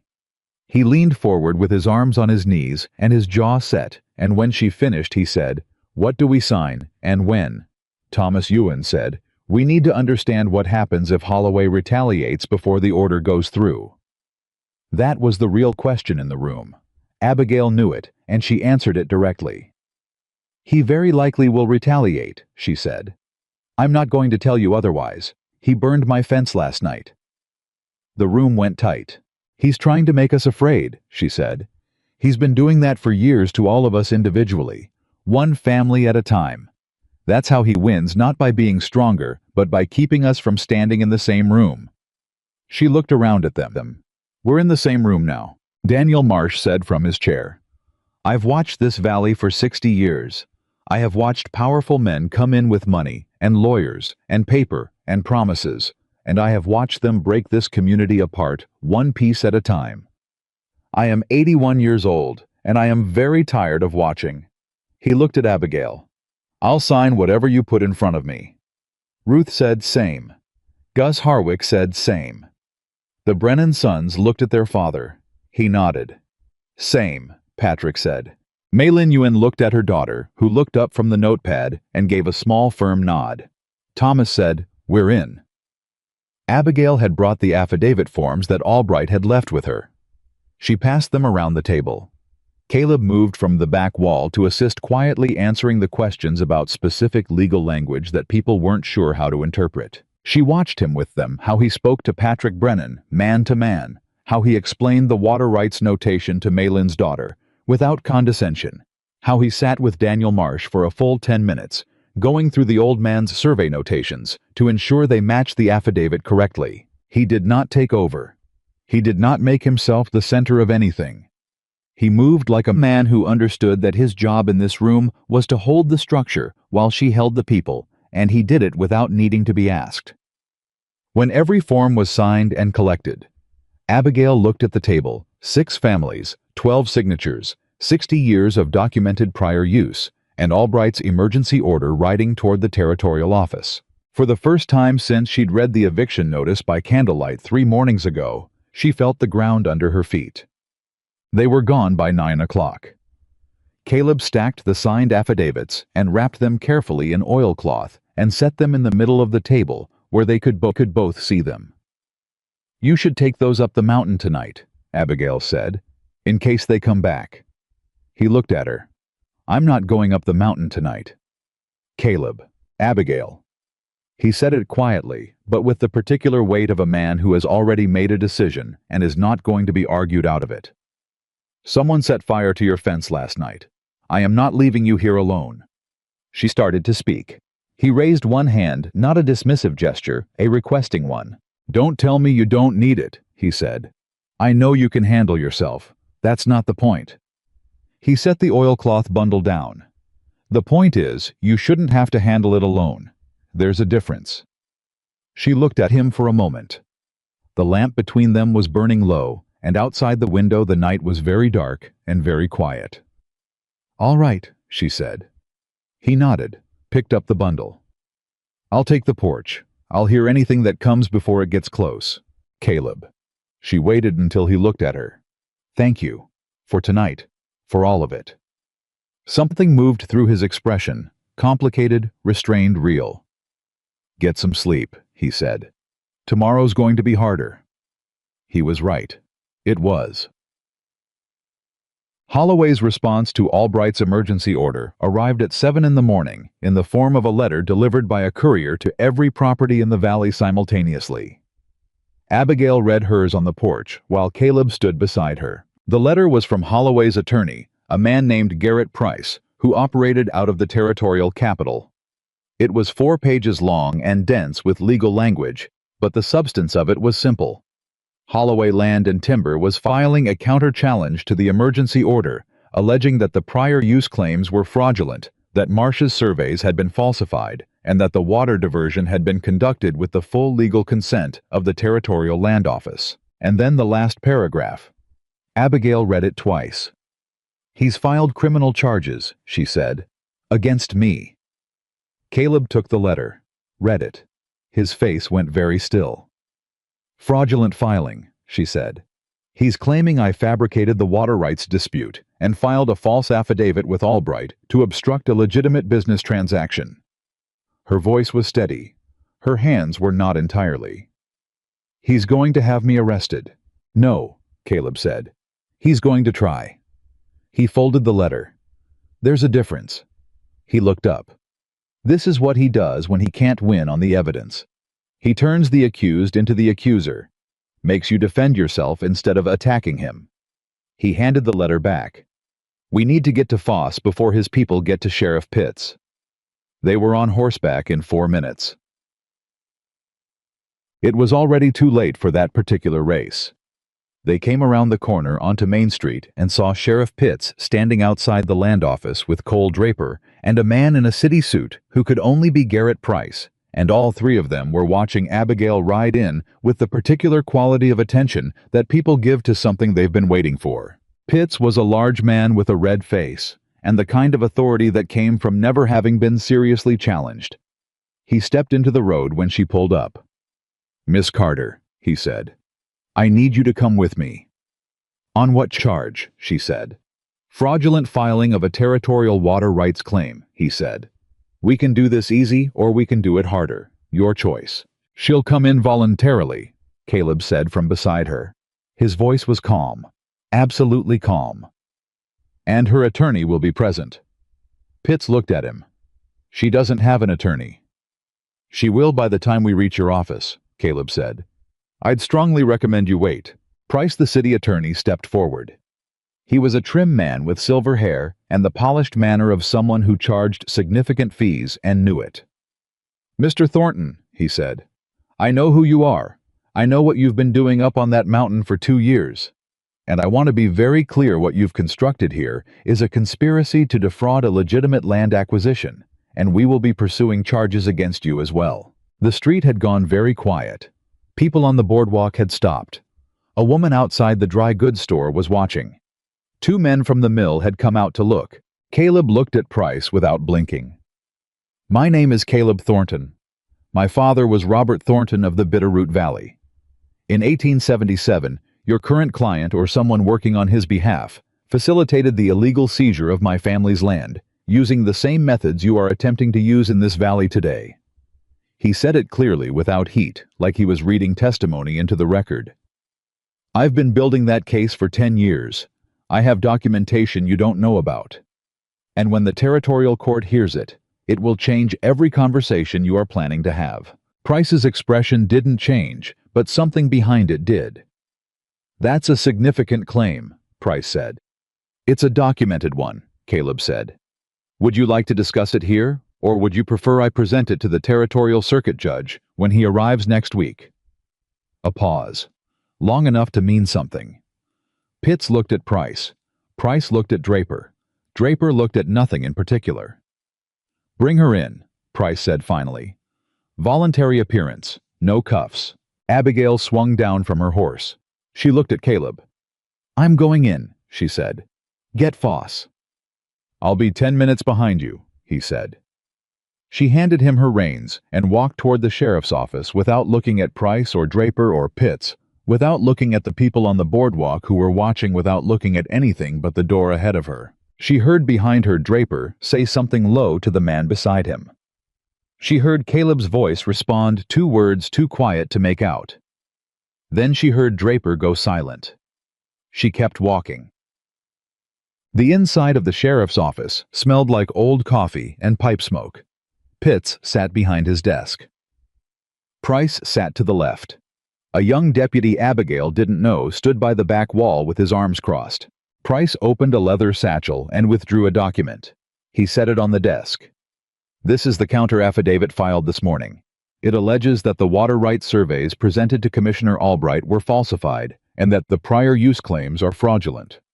It further alleges that you knowingly conspired with Caleb Thornton to obstruct a legally filed land transaction. I would like to see the original secondary deed, Abigail said. The one Holloway claims my father signed. That's not... I would like to see it, she said again. Because if I am being charged with fraud, I am entitled to examine the evidence that forms the basis of the original transaction this is all built on. She looked at Pitts, not Price. That's law, Sheriff, not my opinion. Pitts looked at Price. Price's jaw moved slightly. We can arrange for a viewing under supervised conditions. Now, Abigail said. The door opened. Harlan Foss came in. He was carrying a ledger. Behind him was Caleb, and behind Caleb was a man she didn't recognize, a heavy-set man in a plain coat who walked with the unhurried authority of someone who didn't need to announce himself. Foss, Pitts said. What is this? This, Foss said, setting the ledger on the desk, is the dispute record filed by Miss Carter at 7:14 yesterday morning, time-stamped and sealed before your office was open. And this, he gestured to the heavy-set man, is Territorial Inspector Aldous Crane. He came down from Helena this morning. Price stood up. Nobody notified my client about an inspector. Your client doesn't need to be notified, Inspector Crane said pleasantly. That's rather the point. He looked around the room with the easy thoroughness of a man who has walked into many rooms exactly like this one. I've received the complaint of official misconduct related to the recording of a secondary land deed in this office. I'd like to see the document in question. He looked at Pitts. All of it. The original filing, the notary stamp, the recording date. Right now, please. Pitts looked at Price. Something happened between them in that look, a fast private calculation, the kind that takes place when 2 men realize simultaneously that the situation has moved well past where they thought it was. Price said smoothly, We're happy to cooperate with any legitimate inquiry. I'm sure you are, Crane said, still pleasantly. He sat down in the chair Price had vacated. The document, please. The secondary deed looked exactly like what it was. It was a standard territorial land transfer form properly formatted with the right notary language and what appeared at first glance to be James Carter's signature. But James Carter had been a school teacher for 12 years before he turned to ranching, and he had a teacher's hand, precise, consistent, deeply habitual. Abigail had grown up watching him write. She had been reading his handwriting her entire life. The signature on the document was good. It was genuinely good. Someone had studied his hand, practiced it. But the capital J looped left. Her father's capital J looped right every time without variation, because his own first teacher had drilled it into him at age 7, and 40 years of habit had never broken it. She said nothing when Crane placed the document in front of her. She looked at it for a long time. Then she pointed to the signature. My father was taught to form his capital J with a rightward loop, she said. He did it that way for 40 years. This signature loops left. She looked at Crane. I can produce 30 years of my father's correspondence. Deeds, letters, contracts, ledger entries. Every one of them will show the same rightward loop. Crane looked at the signature. He looked at it for a long time. Inspector. Caleb spoke from the back of the room. Everyone turned. He was holding a small bundle of folded papers. These are letters from James Carter to the Territorial Land Office spanning 1869 to 1886. I obtained them through a records request 8 months ago. He set them on the desk beside the deed. The signature appears 17 times across these documents. Crane opened the top letter, found the signature, looked at the deed. The loop went right, every time. 17 signatures, 17 rightward loops. The deed's loop went left. The room was very quiet. Price said, "That proves nothing about the validity." "It proves the signature is forged," Abigail said. She turned to look at him directly. "It proves my father never signed this document. It proves your client obtained a fraudulent land transfer using a forged instrument, and that Mr. Price is a criminal matter." She paused. "Not a civil one." Price opened his mouth, closed it. Crane was already writing in his own ledger. "I'm placing a hold on the land transfer, pending a full forensic examination," he said without looking up. "I'm also opening a formal investigation into the notarization process." He looked at Pitts. "Sheriff, I'd like copies of every land transaction recorded in this office over the past 3 years." Pitts said, "Now wait just a—" "Today," Crane said, still pleasantly. "Please." They came out of the sheriff's office into the afternoon sun, and Abigail stopped on the boardwalk and stood very still for a moment. The way you stand when something you've been bracing against for a long time suddenly isn't pushing back. The street was more crowded than it had been that morning. Word traveled fast in Harlan Creek. She could see Ruth Carver near the feed store, and Patrick Brennan with his oldest son, and Maylin Ewan with her daughter. All of them watching, all of them waiting. She looked at Caleb beside her. "The letters," she said. "You had them for 8 months." "I've had a great deal for a long time," he said. He was watching the street, watching Draper, who was standing near the far corner with the particular stillness of a man recalculating. "You knew the signature would be wrong," she said. "I knew Holloway wasn't careful enough to study Carter's handwriting properly. He never is. He counts on people not looking closely." He looked at her. "You looked closely." "I've been reading that handwriting since I was 3 years old," she said. He looked at her for a moment, that same careful, recalibrating look she'd seen before, the one that meant she'd shown him something he hadn't anticipated. Then Draper moved. He came across the street fast, not toward Abigail, but toward Caleb, and the 2 men who'd been with him that morning were moving to flank. It happened in seconds, the sudden shift from stillness to motion, and the street responded, people stepping back, a woman grabbing her child, someone shouting something indistinct. Caleb stepped forward. He didn't reach for anything. He didn't raise his hands. He simply moved into the space between Draper and Abigail, planting himself with the absolute solidity of a man who has decided exactly where he is going to stand, and has no intention of being moved from it. Draper stopped 3 feet away. "Back off, Thornton," he said. "I'm standing on a public street," Caleb said. "Quiet, even. Same as you." "You've made a serious mistake getting in the middle of this," Draper said. "I've been in the middle of this for 2 years," Caleb said. "You just didn't know it." Draper's eyes went past him to Abigail. "This isn't over," he said. "No," Abigail said from behind Caleb's shoulder. "It isn't. Not yet." She stepped out so that she was visible, so that everyone on that street could see her face. "But it will be. And your employer knows that now." Draper looked at her for a long, hard moment. Then he turned and walked away. The street exhaled. Ruth Carver crossed to Abigail and took both her hands and said nothing at all, just held them. Patrick Brennan walked over with his hat in his hand and said, "What do you need from us?" Maylin's daughter was still writing on her notepad. Daniel Marsh, who had apparently been seated on the bench outside the hardware store the whole time watching, called out from across the street, "Well done, girl." Abigail stood in the middle of all of it, and felt the 6 families around her not as individuals anymore, not as separate properties with separate problems, but as something that had not existed a week ago and existed now because they had chosen to stop being afraid at the same time. She felt Caleb move to stand beside her. Not in front, beside. She didn't look at him yet. She looked out at the street, at the town that had watched her family work this land for 30 years, at the people who had bent quietly under Holloway's weight for so long that some of them had forgotten they had ever stood straight. "We're not done," she said loudly enough for all of them. "Holloway still has attorneys and money and every tool he's used before. Inspector Crane can slow him down. He can't stop him alone." She looked around the street past the people she knew to the ones she didn't.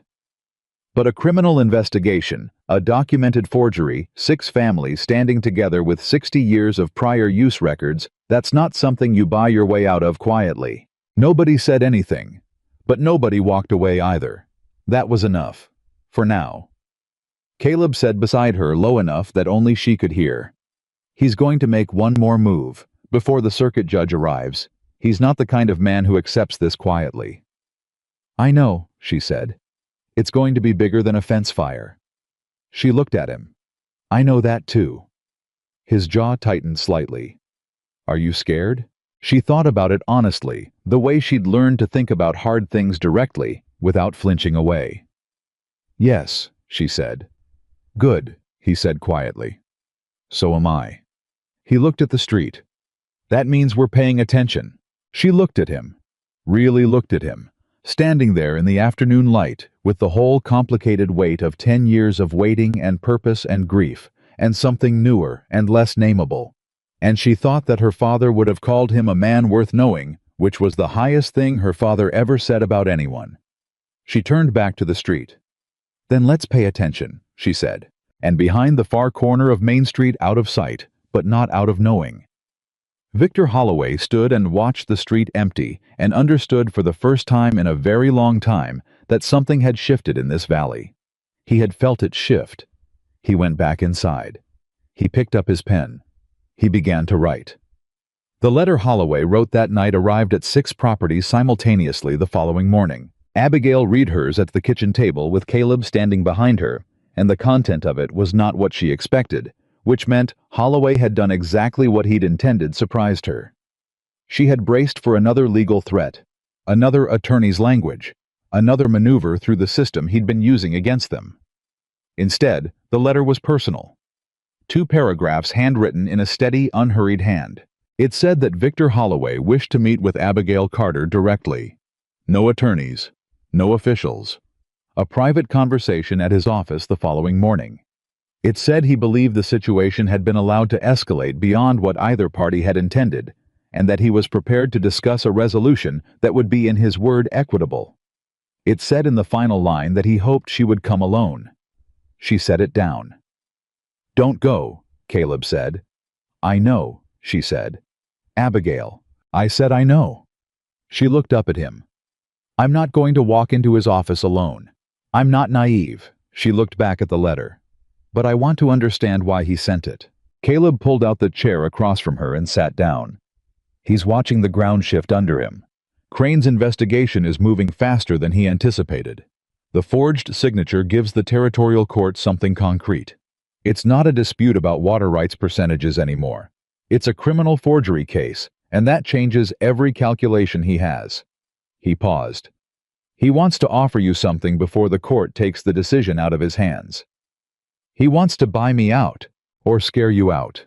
The offer will be generous enough to seem reasonable, and the meeting will be designed to isolate you from everyone who's been helping you. He looked at the letter. Coming alone means coming without witnesses, without me, without Foss or Crane or any of it. Abigail was quiet for a moment. She thought about Holloway behind his walnut desk with his glass of water and his unhurried smile saying, Your father said the same thing right up until he didn't. I want to know what he offers, she said. Not because I'll take it, because it will tell me what he's actually afraid of losing. Caleb looked at her. I'm not going alone, she said, but I'm going. She sent Holloway's man back with a reply that said she would meet him the following morning and that she would be bringing her legal representative. Then she rode to find Foss.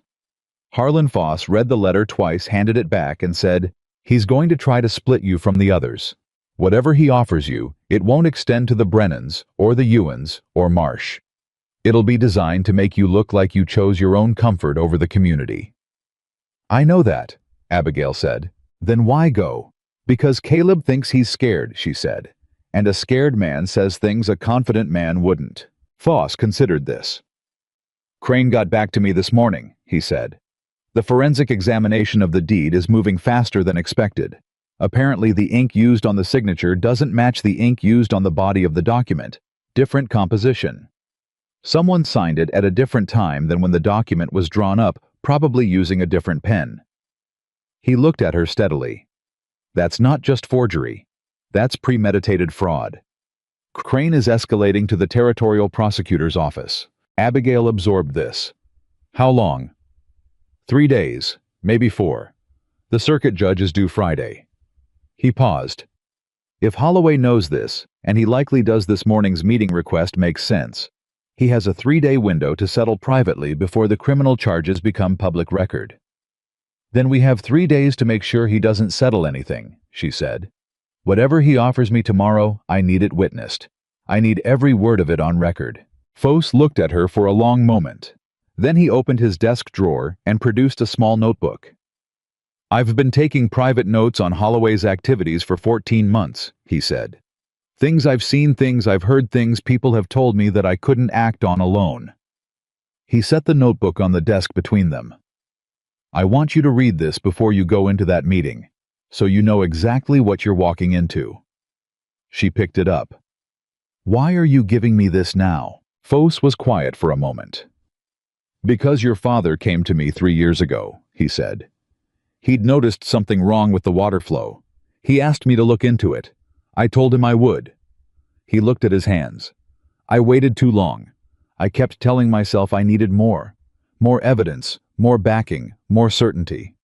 His voice went flat with old self-reproach. He died before I did anything. The room went very still. You couldn't have known, she started. Don't, he said, not harshly, just firmly. Don't let me off that hook, Miss Carter. I knew enough. I just wasn't brave enough. He nodded at the notebook. Read it tonight. Go to that meeting tomorrow, and don't let him offer you anything you'd have to accept alone. She took the notebook. She stood. She looked at him for a moment. My father liked you, she said. He mentioned you in his letters. He said you were a good man trying to work in a bad system. Foss looked like the words cost him something. He was too generous, he said. He usually was, she said. But he was rarely wrong. She read the notebook that night at the kitchen table, while Caleb sat across from her with the water rights documentation spread between them, and said nothing, because he understood she needed quiet to read it. And silence was something he had always been good at providing. Foss had been watching for 14 months. The notebook contained names, dates, transactions, a pattern so clear and so damning that by the time she finished the last page, she sat back and understood something she hadn't understood fully before. This was not a scheme Holloway had improvised. This was not opportunism. He had been planning the systematic acquisition of this entire valley for at least 4 years, and he had moved on them slowly, precisely, with the patience of a man who understood that the best way to take something from people was to make sure they never saw it coming until it was already gone. 6 families, their water, their land, their timber routes. He had mapped all of it, calculated all of it, and moved on the weakest point. First, the recently deceased landowner, whose daughter was living 300 miles away, and who he assumed would not come back fighting. He had assumed wrong. She closed the notebook. Caleb looked up. He's been building this since 1883, she said. I know, Caleb said. She looked at him. You knew. I suspected. My own records go back that far. The pattern of land acquisitions, the water route planning. He stopped. I didn't have Foss's corroboration. Without it, I had circumstantial evidence and a very long theory. Together, she said. Together it's a case, he said. She pushed the notebook across the table to him. Crane needs to see this. Yes. Tonight. He looked at her. The lamp between them was steady and warm, and outside the window, the Montana dark was absolute and close. I'll ride now, he said. It's past 10. Crane said he was staying at the hotel on 2nd Street. He was already folding the water rights maps. This can't wait until morning. She stood. I'm coming with you. He stopped folding. Abigail. Don't, she said. He looked at her for a moment. Then he picked up his hat. We ride fast, he said. I know. Crane answered his hotel room door in his shirt sleeves, which told her he hadn't been sleeping either. He looked at the notebook for approximately 30 seconds before he stood back from the door and said, Come in. He read for 45 minutes without speaking. Caleb sat in the chair near the window. Abigail sat on the edge of the other chair and didn't move. The hotel was quiet around them, just the occasional sound of the building settling and somewhere distant, a dog going off and then stopping. When Crane finished, he closed the notebook, set it on the table, and looked at both of them. "This is the piece I was missing," he said. "Can you use it?" Caleb asked. "I can use everything's in it. The pattern of acquisitions alone, combined with the forensic evidence on the deed and the water diversion documentation. This is not a land dispute anymore." He looked at Abigail. "This is a territorial racketeering case, the kind that goes to federal court." Abigail felt something loosen in her chest. "How long does that take?" "The criminal charges can be filed within the week. The civil restitution land returned to rightful owners' water rights restored that follows the criminal finding." He paused. "It won't be immediate. The legal process takes time, but the charges themselves once filed freeze every action Holloway has taken. Every acquisition, every deed, every water reclassification, all of it goes on hold while the case is active." "He's asking me to meet with him tomorrow morning," Abigail said. "He sent a letter." Crane looked at her sharply. "What does the letter say?" she told him. He listened with the same focused attention he'd given the notebook. "Go," he said. "I intend to. And say yes to whatever he offers you." She stared at him. "I'm not going to." "Say yes," he repeated. "Whatever number he puts on the table, whatever terms he proposes, you agree to them. You thank him. You shake his hand." He leaned forward. "And then you walk out and tell me every word he said, because a private settlement offer made with full knowledge of an active fraud investigation is itself an obstruction of justice." He looked at her steadily. "He's going to try to buy you out of the case. When you say yes, and then the criminal charges go forward anyway, he will have offered fraudulent settlement in an active investigation. That adds to the charges." Abigail was quiet for a moment. "That's not entirely honest," she said. "No," Crane said. "It isn't." He met her eyes. "Is it more or less honest than forging a dying man's signature?" She thought about her father. The capital J that looped right. Always right for 40 years, because a first teacher had shown him how. "Tell me exactly what to say," she said. Holloway's office the next morning was the same as she remembered it. High ceilings, leather chairs, the walnut desk. He was standing at the window again when she came in, which she now understood was a deliberate posture. A man who turns from the window when you enter is a man who was watching for you. Caleb had not come upstairs. He was in the building, she had insisted on that, but Holloway had specified no attorneys, and Caleb had agreed to wait at the base of the stairs, which they both understood meant he would be within reach in under a minute if she needed him. She sat down without being invited to. Holloway looked at the chair she'd chosen, not the one he'd gestured toward, the one closer to the desk, but the one nearer the door, and a flicker of something moved across his face. Recognition, perhaps. She was not his first. "Miss Carter," he said. "Thank you for coming." "Mr. Holloway," she said. "What are you offering?" He paused. He'd expected pleasantries, she could see it. She didn't give them. He sat down behind the desk. He folded his hands. He told her he was prepared to offer $3,000 for a clean transfer of the Carter property, with an additional $500 to cover relocation costs.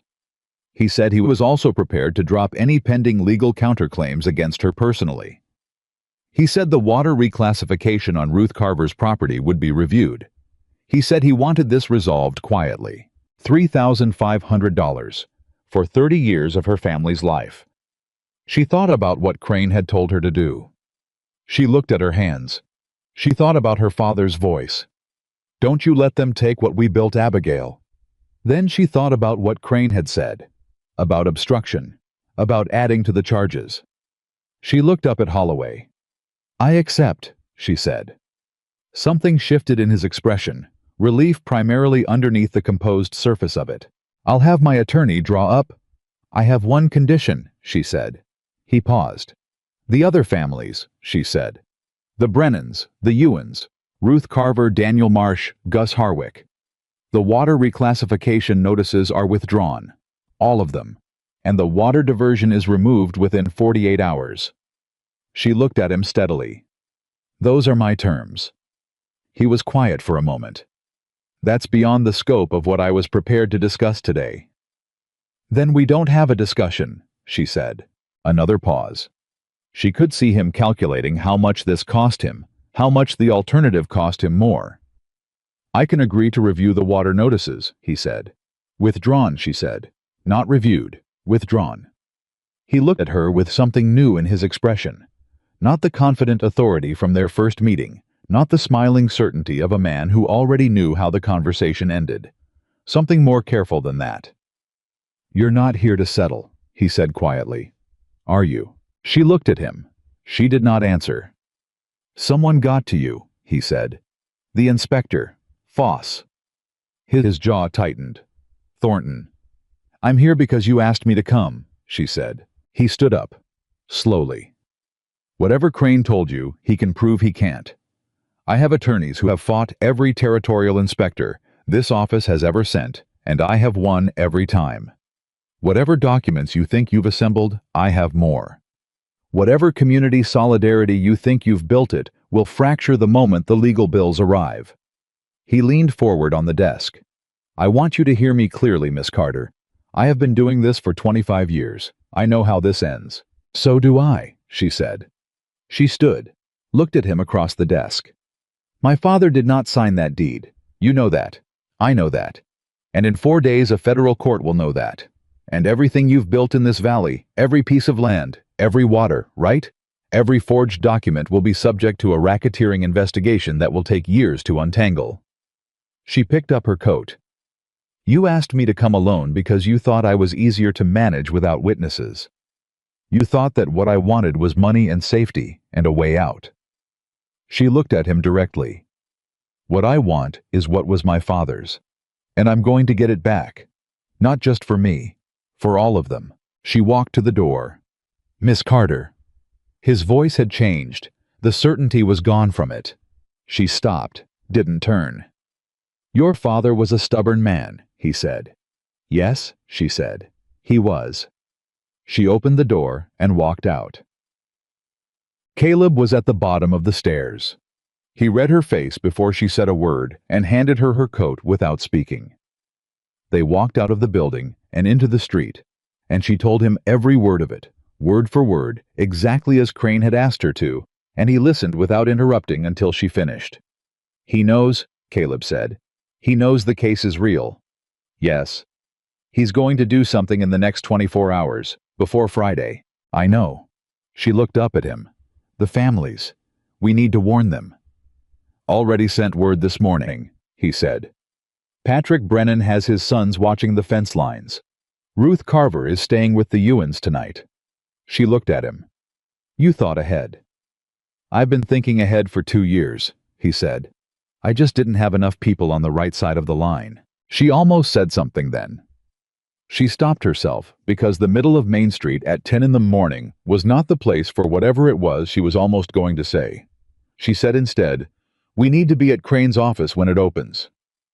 He's already expecting us, Caleb said. I stopped on the way here. Of course he had. Crane filed the criminal charges Friday morning. The territorial prosecutor arrived with him and the charges were filed in the circuit court record before 9 o'clock. Fraud forgery, illegal seizure of water rights, conspiracy to defraud multiple landholders, and obstruction of a territorial investigation. Holloway's name was on every count. Price, his attorney, arrived at the courthouse at 9:15 and spent 40 minutes arguing procedural objections with the kind of furious precision that told everyone in the room he'd spent the night preparing them. The judge, a lean woman named Harriet Gould, who had ridden the Montana circuit for 12 years and had seen approximately everything, listened to every objection and then denied them all. The evidence record is clear, she said. The prior use documentation predates every claim the defendant has made. The forensic examination of the deed is conclusive. The charges stand. She looked at Price. Your client will surrender his passport and remain within the territorial jurisdiction pending trial. Price said, Your Honor, my client is a respected businessman who, Your client forged a dead man's signature, Judge Gould said. I read the forensic report this morning. The ink analysis alone is sufficient for trial. We proceed. She brought down the gavel. In the gallery, Abigail sat between Ruth Carver and Caleb Thornton. Ruth had her hand and was squeezing it, and Abigail squeezed back. Patrick Brennan was 3 rows behind her. Daniel Marsh had come despite the difficulty of the journey, and he was sitting very straight with his cane across his knees and his old eyes bright and watching. When the gavel came down, nobody cheered. It wasn't that kind of moment. It was too real for cheering too long, coming too costly, too much a product of grief and anger, and months of small, courageous choices made by ordinary people who had decided they weren't going to accept being erased. Ruth said quietly, "James would have loved today." Abigail didn't answer. She couldn't just then. She looked at the front of the courtroom at Judge Gould, gathering her papers with the brisk efficiency of a woman with 3 more cases on the docket at Price, speaking urgently into Holloway's ear, at Holloway himself, sitting very still with his hands folded on the table in front of him. The same posture as always, the same composed exterior, except that today the certainty behind it was gone, and what remained was just a man who had finally run out of road. He looked up once. Across the courtroom through the gallery. His eyes met Abigail's. She didn't look away. He did. Cole Draper was arrested that afternoon. That was the twist nobody had seen coming. Not Abigail, not Caleb, not even Crane entirely, though he admitted afterward he'd had a suspicion. The forensic examination of the deed had included an analysis of the notary stamp, and the stamp used on the document belonged to a portable kit registered to Draper's wife, who had held a notary license in a previous county before their relocation to Harlan Creek. Ellis Webb, the notary, everyone had assumed was responsible, had never stamped the document at all. His name had been used without his knowledge. Webb himself, when confronted with this information by Crane, in the presence of Deputy Foss, sat down heavily in his chair and said, "I wondered why that document looked wrong. I didn't ask." He looked at his hands. "God help me, I didn't ask." Draper was brought in by Deputy Foss. Not Sheriff Pitts, who had disappeared from his office sometime that morning, and whose whereabouts were currently unknown to the department. Foss, who had been quietly doing the work for 14 months, and had been waiting for exactly this moment, made the arrest himself. And he did it on the front steps of the land office in full view of the street, and by the time it was over, there were 30 people watching. Abigail was not among them. She was at her property at the south fence, looking at the burned posts and the warped wire, calculating what it would take to rebuild it. Caleb found her there an hour later. He came quietly the way he always moved, and she heard his boots on the dry summer ground before she saw him. He stopped beside her and looked at the fence. "Draper's in custody," he said. "Foss made the arrest." She nodded. She'd expected something like it.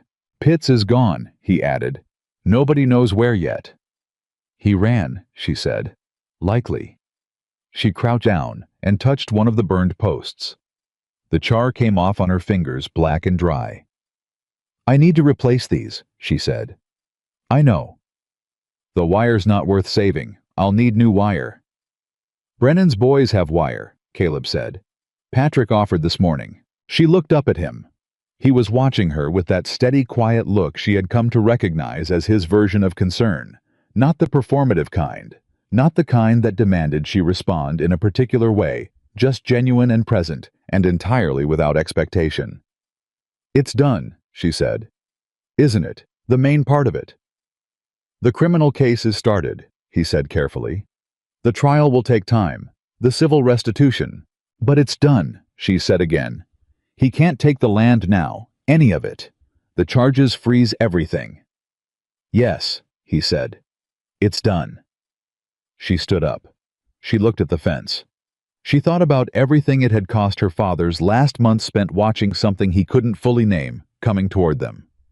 The 2 days she'd been too late, the burned notice ash on her fingers, the 40 minutes with the buckets in the dark, every hour of every day since. She thought about 5 families at her kitchen table signing their names. She thought about Daniel Marsh's 60-year surveys, and Harlan Foss's 14 months of private notes, and Judge Harriet Gould bringing down her gavel in a Montana courtroom. She thought about Caleb at the bottom of those stairs.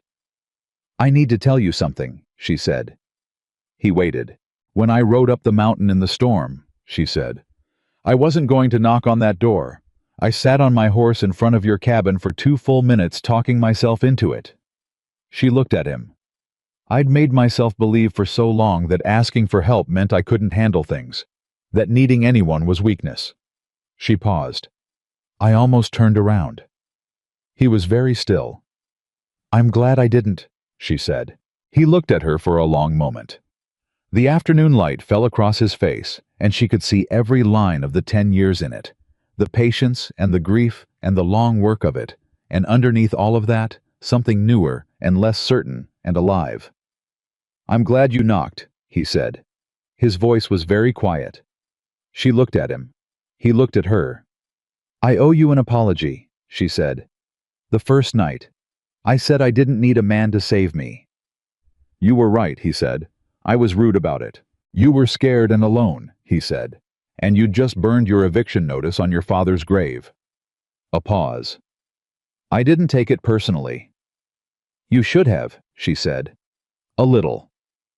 Something moved through his expression, careful and real and quiet.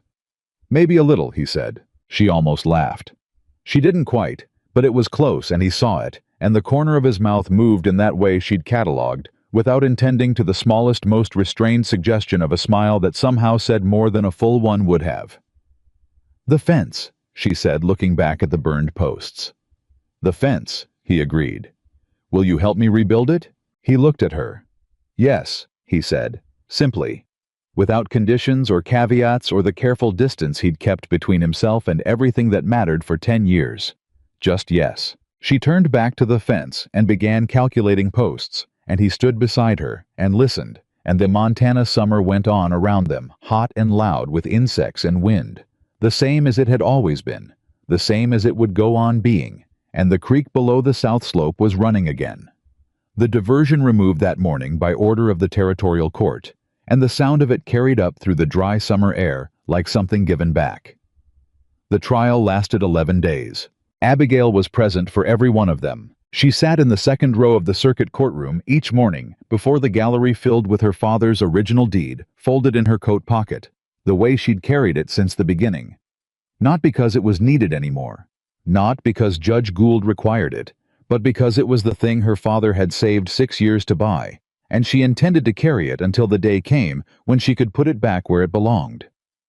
In the frame above the fireplace where it had hung for 30 years until she'd taken it down to fight with it. Price had brought in 2 additional attorneys from the territorial capital. They were good, sharp, methodical, the kind of legal minds that operated best when the ground beneath them was solid. But the ground beneath them was not solid. It had been shifting since the moment Crane had filed the first charges, and by the second day of trial, it was moving like water. The ink analysis was presented first. The forensic examiner, a quiet man from Helena named Burgess, spent 3 hours on the stand, explaining the chemical composition of 2 different inks, the one used to write the body of the deed, and the one used for the signature in language so precise and so patient, that by the end of it, even the people in the gallery who had no legal training understood exactly what it meant. Someone had signed that document at a different time, with a different pen, from a different source. The signature had been added after the fact. Price cross-examined Burgess for an hour and a half. He didn't shake him. On the 3rd day, Harlan Foss took the stand with his notebook. He read from it for 2.5 hours, and the courtroom was so quiet during that time that Abigail could hear the person behind her breathing. 14 months of dates and names and transactions. The methodical accumulation of a man who had been watching and recording and waiting, because he hadn't been brave enough yet to act, and had spent every one of those 14 months knowing it. When Price stood to cross-examine, Foss looked at him and said, before Price could ask a single question, "I want the record to reflect that I should have acted on this information sooner. That's my failure. It's in the record, and it will stay there." He looked at Judge Gould. "I am not proud of the time it took me, but everything in that notebook is true, and I will stand behind every word of it." Judge Gould looked at him for a moment. "Noted deputy," she said. "You may proceed." Price's cross-examination lasted 20 minutes. He found nothing to shake. Daniel Marsh testified on the 5th day. He was 81 years old, and he walked to the stand with his cane, and he sat down, and he looked at Price and Holloway's legal team with the absolute equanimity of a man who had outlasted 4 decades of men exactly like them, and when he spoke his voice was steady and clear. He testified about the spring, about the surveys he had done himself in 1864 because the territorial office's maps were wrong, and he needed to know exactly what water he had legal claim to. About 60 years of continuous use. About the community of families that had grown up around that water source dependent on it, working it, building lives beside it. Price tried to challenge the chain of custody on the survey documents. Marsh looked at him and said, "Young man, I drew those maps myself. I know every line on them. You can challenge the paper they're written on if you like, but you cannot challenge my memory because I am standing here, and I remember drawing every single one." The gallery laughed. Judge Gould allowed it. Caleb testified on the 7th day. He took the stand without visible nervousness, which Abigail suspected was not because he wasn't nervous, but because he had been preparing for this for 10 years, and nervous was a luxury he had not permitted himself for a long time. He presented the water rights documentation, methodically walked the court through the correlation between Holloway's land acquisitions and the water route mapping, and explained in plain language exactly how the timber corridor scheme worked, how the valley properties were not targets in themselves, but obstacles, how the creek was the real prize, how clearing the families from the valley gave Holloway unobstructed access to the upper ridge timber rights worth 15 times the farmland value. When Price stood to cross-examine, he tried a different approach than he'd used with Foss or Marsh. He went personal. "Mr. Thornton," Price said, "you have a personal grievance against my client, don't you? Your family lost property in this Bitterroot Valley in 1877, and you blame Victor Holloway for that loss. I blame a system that allowed the same methods to be used there as are being used here," Caleb said. "Whether your client was personally involved in the Bitterroot transaction is a matter for a different court." He looked Price steadily.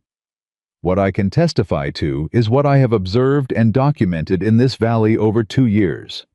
My personal history doesn't change what the documents say." "Isn't it possible," Price said, "that your personal history colored your interpretation of events here, that you saw wrongdoing because you were looking for it?" Caleb was quiet for a moment. Just a moment. "Yes," he said. "That's possible." Price looked satisfied. "It's also possible," Caleb continued, "that I recognized what I was seeing because I had seen it before. That experience and bias can look the same from the outside." He looked at the judge. "The documents speak for themselves. I'd invite the court to look at the documents." Judge Gould looked at Price. "I've looked at the documents, counselor. Move on." Holloway himself took the stand on the 9th day. He was composed as always. He answered Price's questions with the measured confidence of a man who had given sworn testimony before and knew exactly how to present himself. Credible, reasonable, a legitimate businessman who had been operating in good faith and had been the target of a coordinated campaign of false accusations. He said that James Carter had approached his company in March. He said the transaction had been conducted properly. He said he had no knowledge of any irregularity in the notarization process.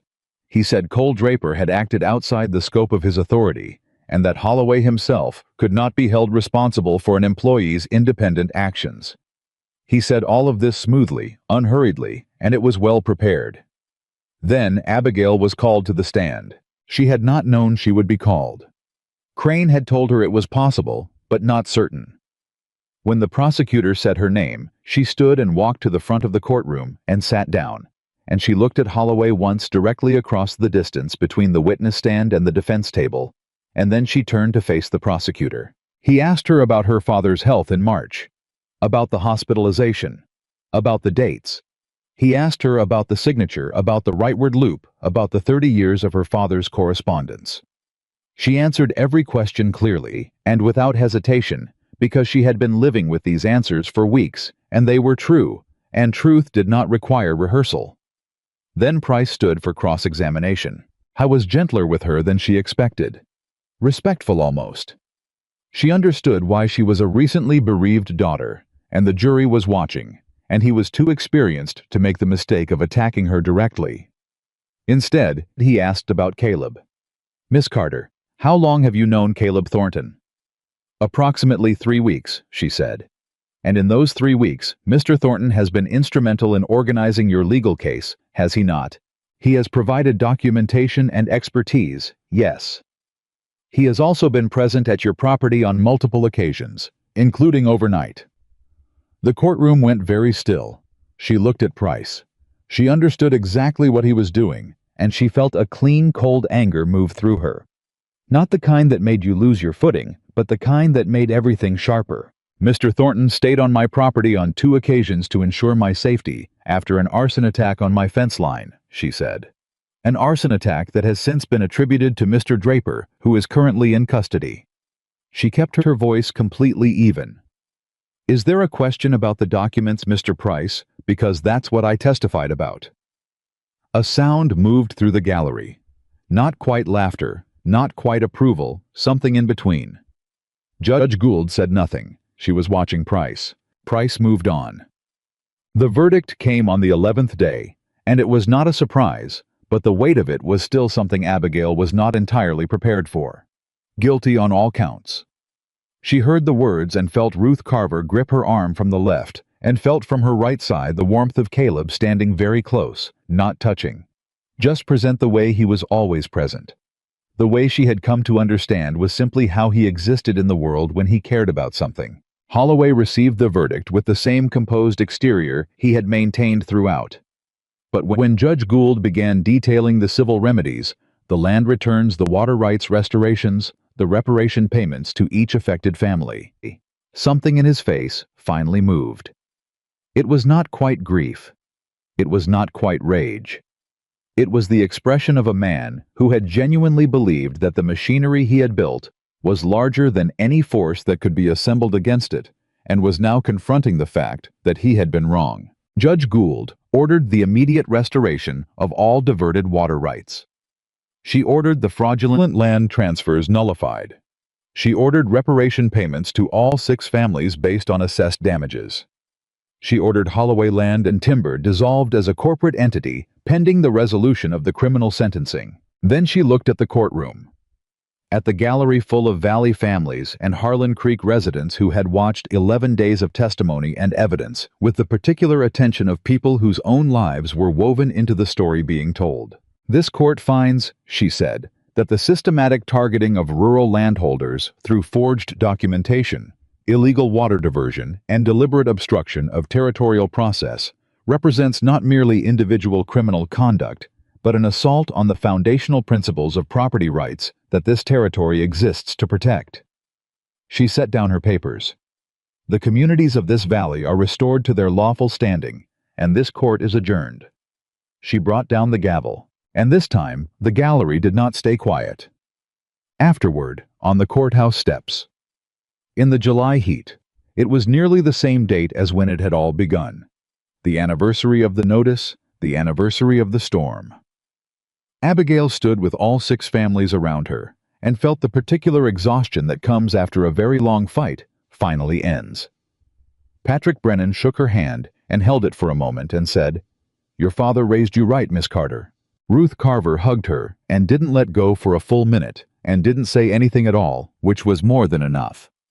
Daniel Marsh made his slow way down the courthouse steps and stopped beside her and said, "I've been waiting 40 years for a day like today."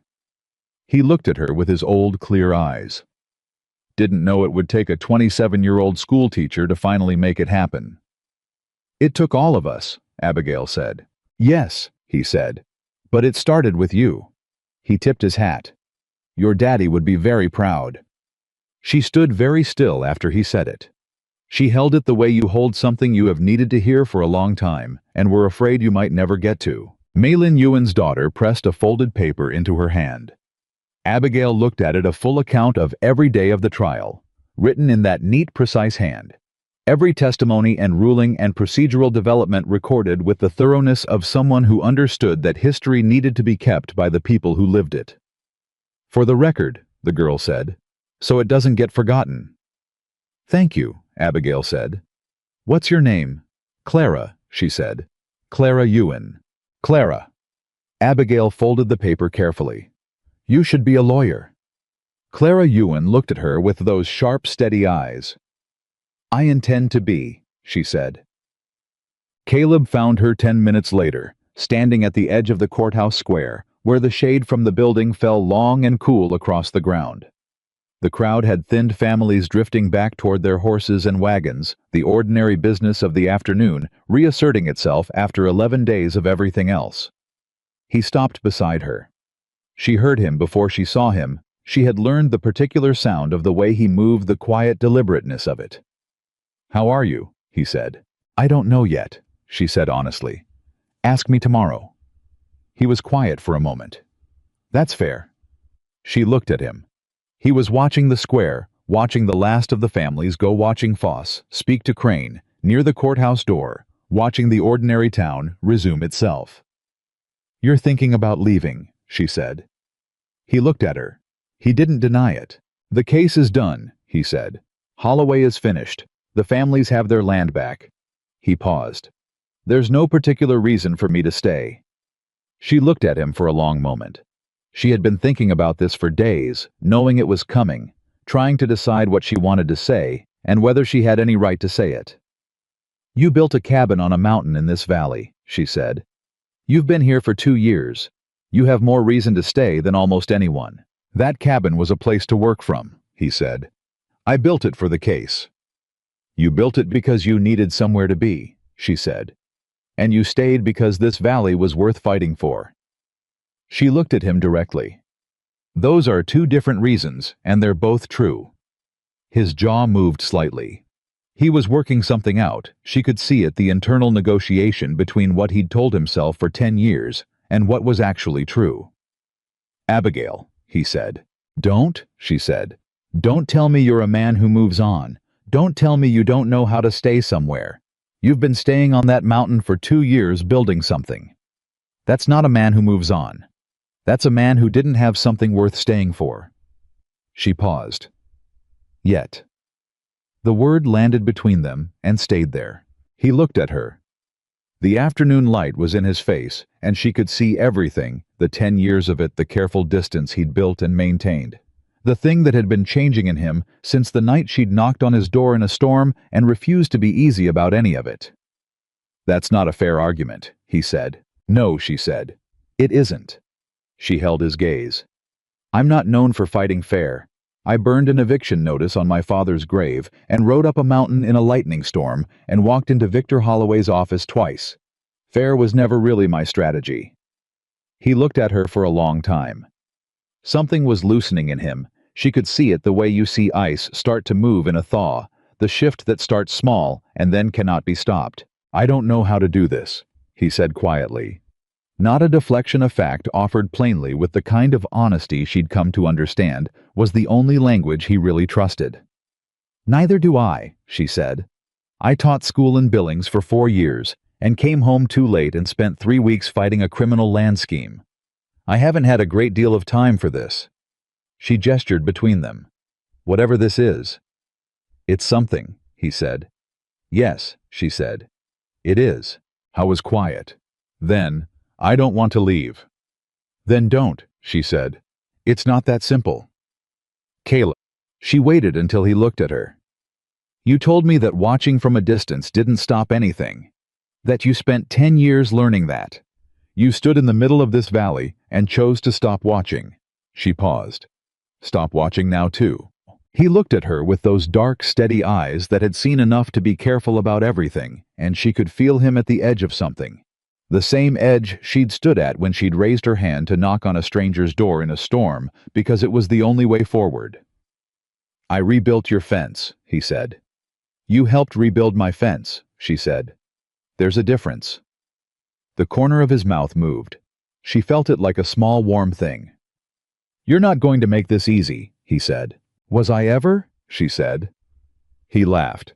It was not a large laugh, nothing theatrical about it, just a real quiet sound that she thought might be the first genuinely unguarded thing she'd seen from him, and it changed his whole face when it happened.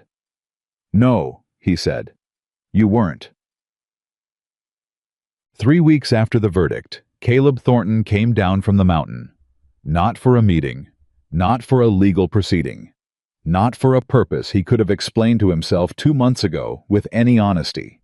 He came because he had a hammer and a box of new fence posts, and because Patrick Brennan's sons had brought the wire, and he'd told them he would meet them at the Carter property at dawn. But he came early, before the Brennans, before the sun was fully up. He tied his horse at the post and stood in the front yard and looked at the house, the light already on in the kitchen window, the particular yellow warmth of it against the early gray, and felt something he had not let himself feel in a very long time. He knocked. She opened the door before the second knock, which told him she'd heard him ride in. "You're early," she said. "I know," he said. She looked at him. She was still holding her coffee cup, hair not entirely pinned, the kind of unguarded morning look that a person only shows when they have stopped trying to keep their guard up. "Come in," she said. "Coffee's hot." He came in.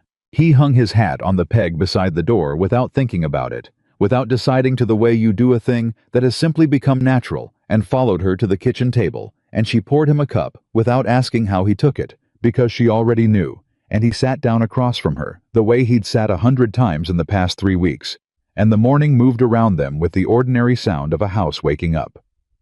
After a while she said, "The deed's back in the frame." He looked toward the front room.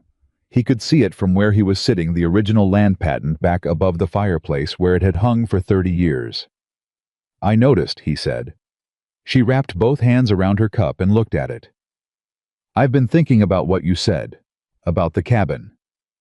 "What I said about the cabin," he repeated carefully. "That you built it for the case, that it was a place to work from." She looked up at him. "I think that might have been true when you built it. I don't think it's true anymore." He was quiet. "I also think," she said, "that a man who has been carrying something for 10 years and has finally put it down might not know quite what to do with his hands." She looked at him steadily. "And that's all right. There's plenty of work here." He looked at her for a long moment. "Are you offering me a job?" he said. "I'm offering you a reason," she said. The word settled between them like something solid, something that would hold weight. He picked up his coffee cup. "The north pasture fence needs work too," he said. "Not just the south." "I know," she said. "I was waiting to see if you'd noticed." "I noticed the second day," he said. "Of course you did," she said. He drank his coffee. She drank hers. Outside, the sound of horses came up the road, the Brennan boys arriving with the wire right on time, the valley waking up around them, the way it had always done, and would go on doing. He set down his cup and stood, picked up his hat. "Ready," she said. "Yes," he said. She stood, took her own hat from the peg beside his, and they walked out together into the Montana morning, not side by side, the way strangers walk, but the way two people walk when they have been through something real and have come out the other side of it, still standing, still choosing each other, still facing the same direction. 6 months after the verdict, Victor Holloway was sentenced to 7 years in the Territorial Penitentiary. Cole Draper received 4 years. The attorney Price was disbarred. Sheriff Pitts was found in Nevada and extradited back to face charges of obstruction. He pled guilty and received 2 years. Harlan Foss was appointed acting sheriff of Harlan Creek.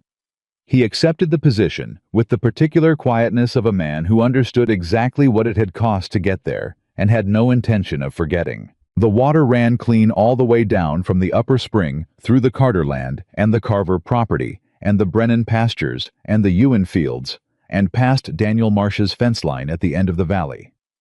The diversion was removed, and the creek ran the way it had always run before someone decided to stop it, the way it would go on running long after all of them were gone. Clara Ewan began studying law by correspondence from the county seat.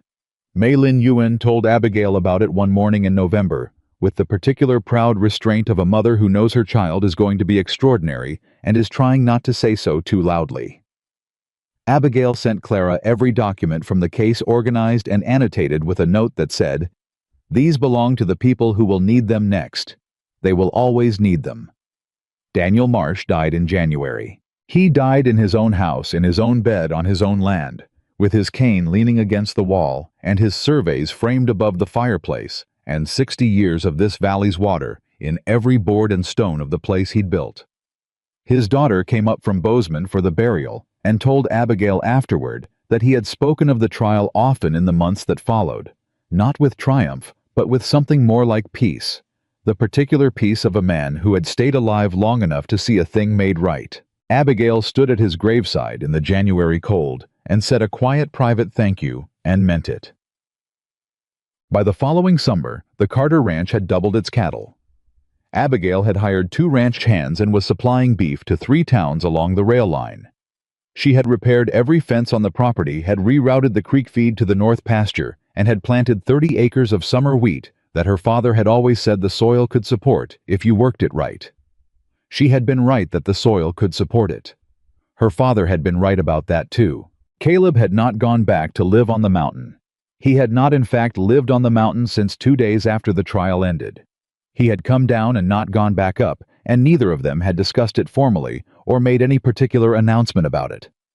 It had simply happened the way things happen when 2 people stop standing in the way of the obvious, gradually, then all at once, and then it was simply how things were and had always been going to be. He built a second room onto the house in October. Not a grand thing, not a gesture. Just an additional room because the house needed it, because winter was coming and the ranch was growing and there was practical sense in having the space. He built it himself, working on it in the mornings before the ranch work began, and when it was finished, he stood in it and looked at the new ceiling and the new walls and the window he'd positioned to catch the morning light, and felt something he had no adequate word for and did not try to find one. Ruth Carver came over to see it when it was done. She walked through it, looked at the window, nodded, and said, "Your father knew what he was doing giving you those builder's hands." Caleb looked at her. He hadn't talked about his father to anyone but Abigail. "She told me a little," Ruth said without apology. "She talks about you the way your father talked about your mother from what she said. Like you're the fixed point." She patted his arm. "Don't argue with me. I'm old enough to know what I'm seeing." He didn't argue. On the first morning of the following July, nearly exactly 1 year from the night she'd ridden up the mountain in a storm, Abigail came out onto the front porch before sunrise with 2 cups of coffee and found Caleb already there, leaning against the post, the way he sometimes did when he'd been up before her watching the valley come awake below. She handed him his cup. He took it. Didn't look away from the valley. "Same route today," he said. "The supply run to the South Rail Station, which they made together on the 1st of each month." She looked out at the valley, at the creek running full and clear through the morning light, at the Brennan pastures visible in the distance at the Carver fence line, and beyond it the beginning of the Ewan fields, and then the long flat at the end, where if you looked carefully, you could still see the outline of Daniel Marsh's old house on the property his daughter had decided to keep.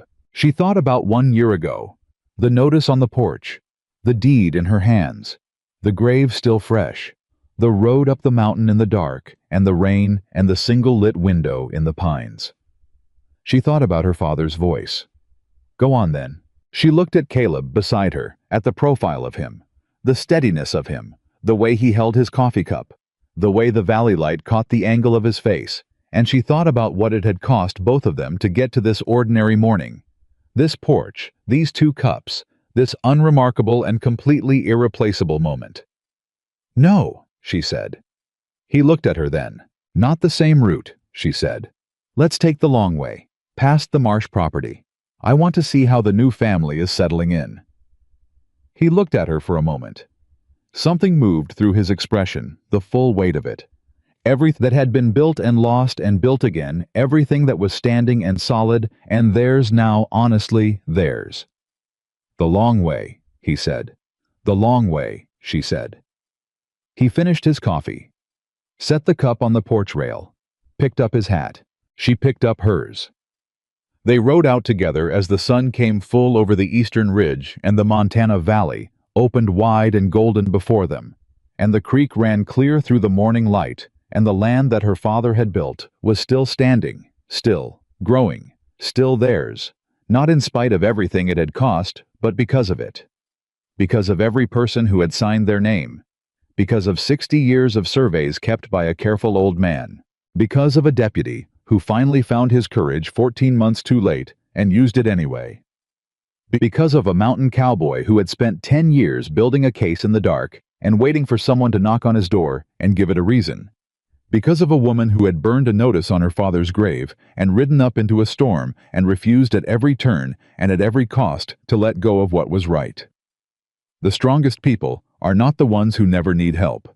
They are the ones brave enough to accept it when it comes, and brave enough when the storm is over and the ground is solid and someone is standing beside them with their hat in their hand and their eyes on the same horizon to say yes. Stay. This is home. This is home. And it was.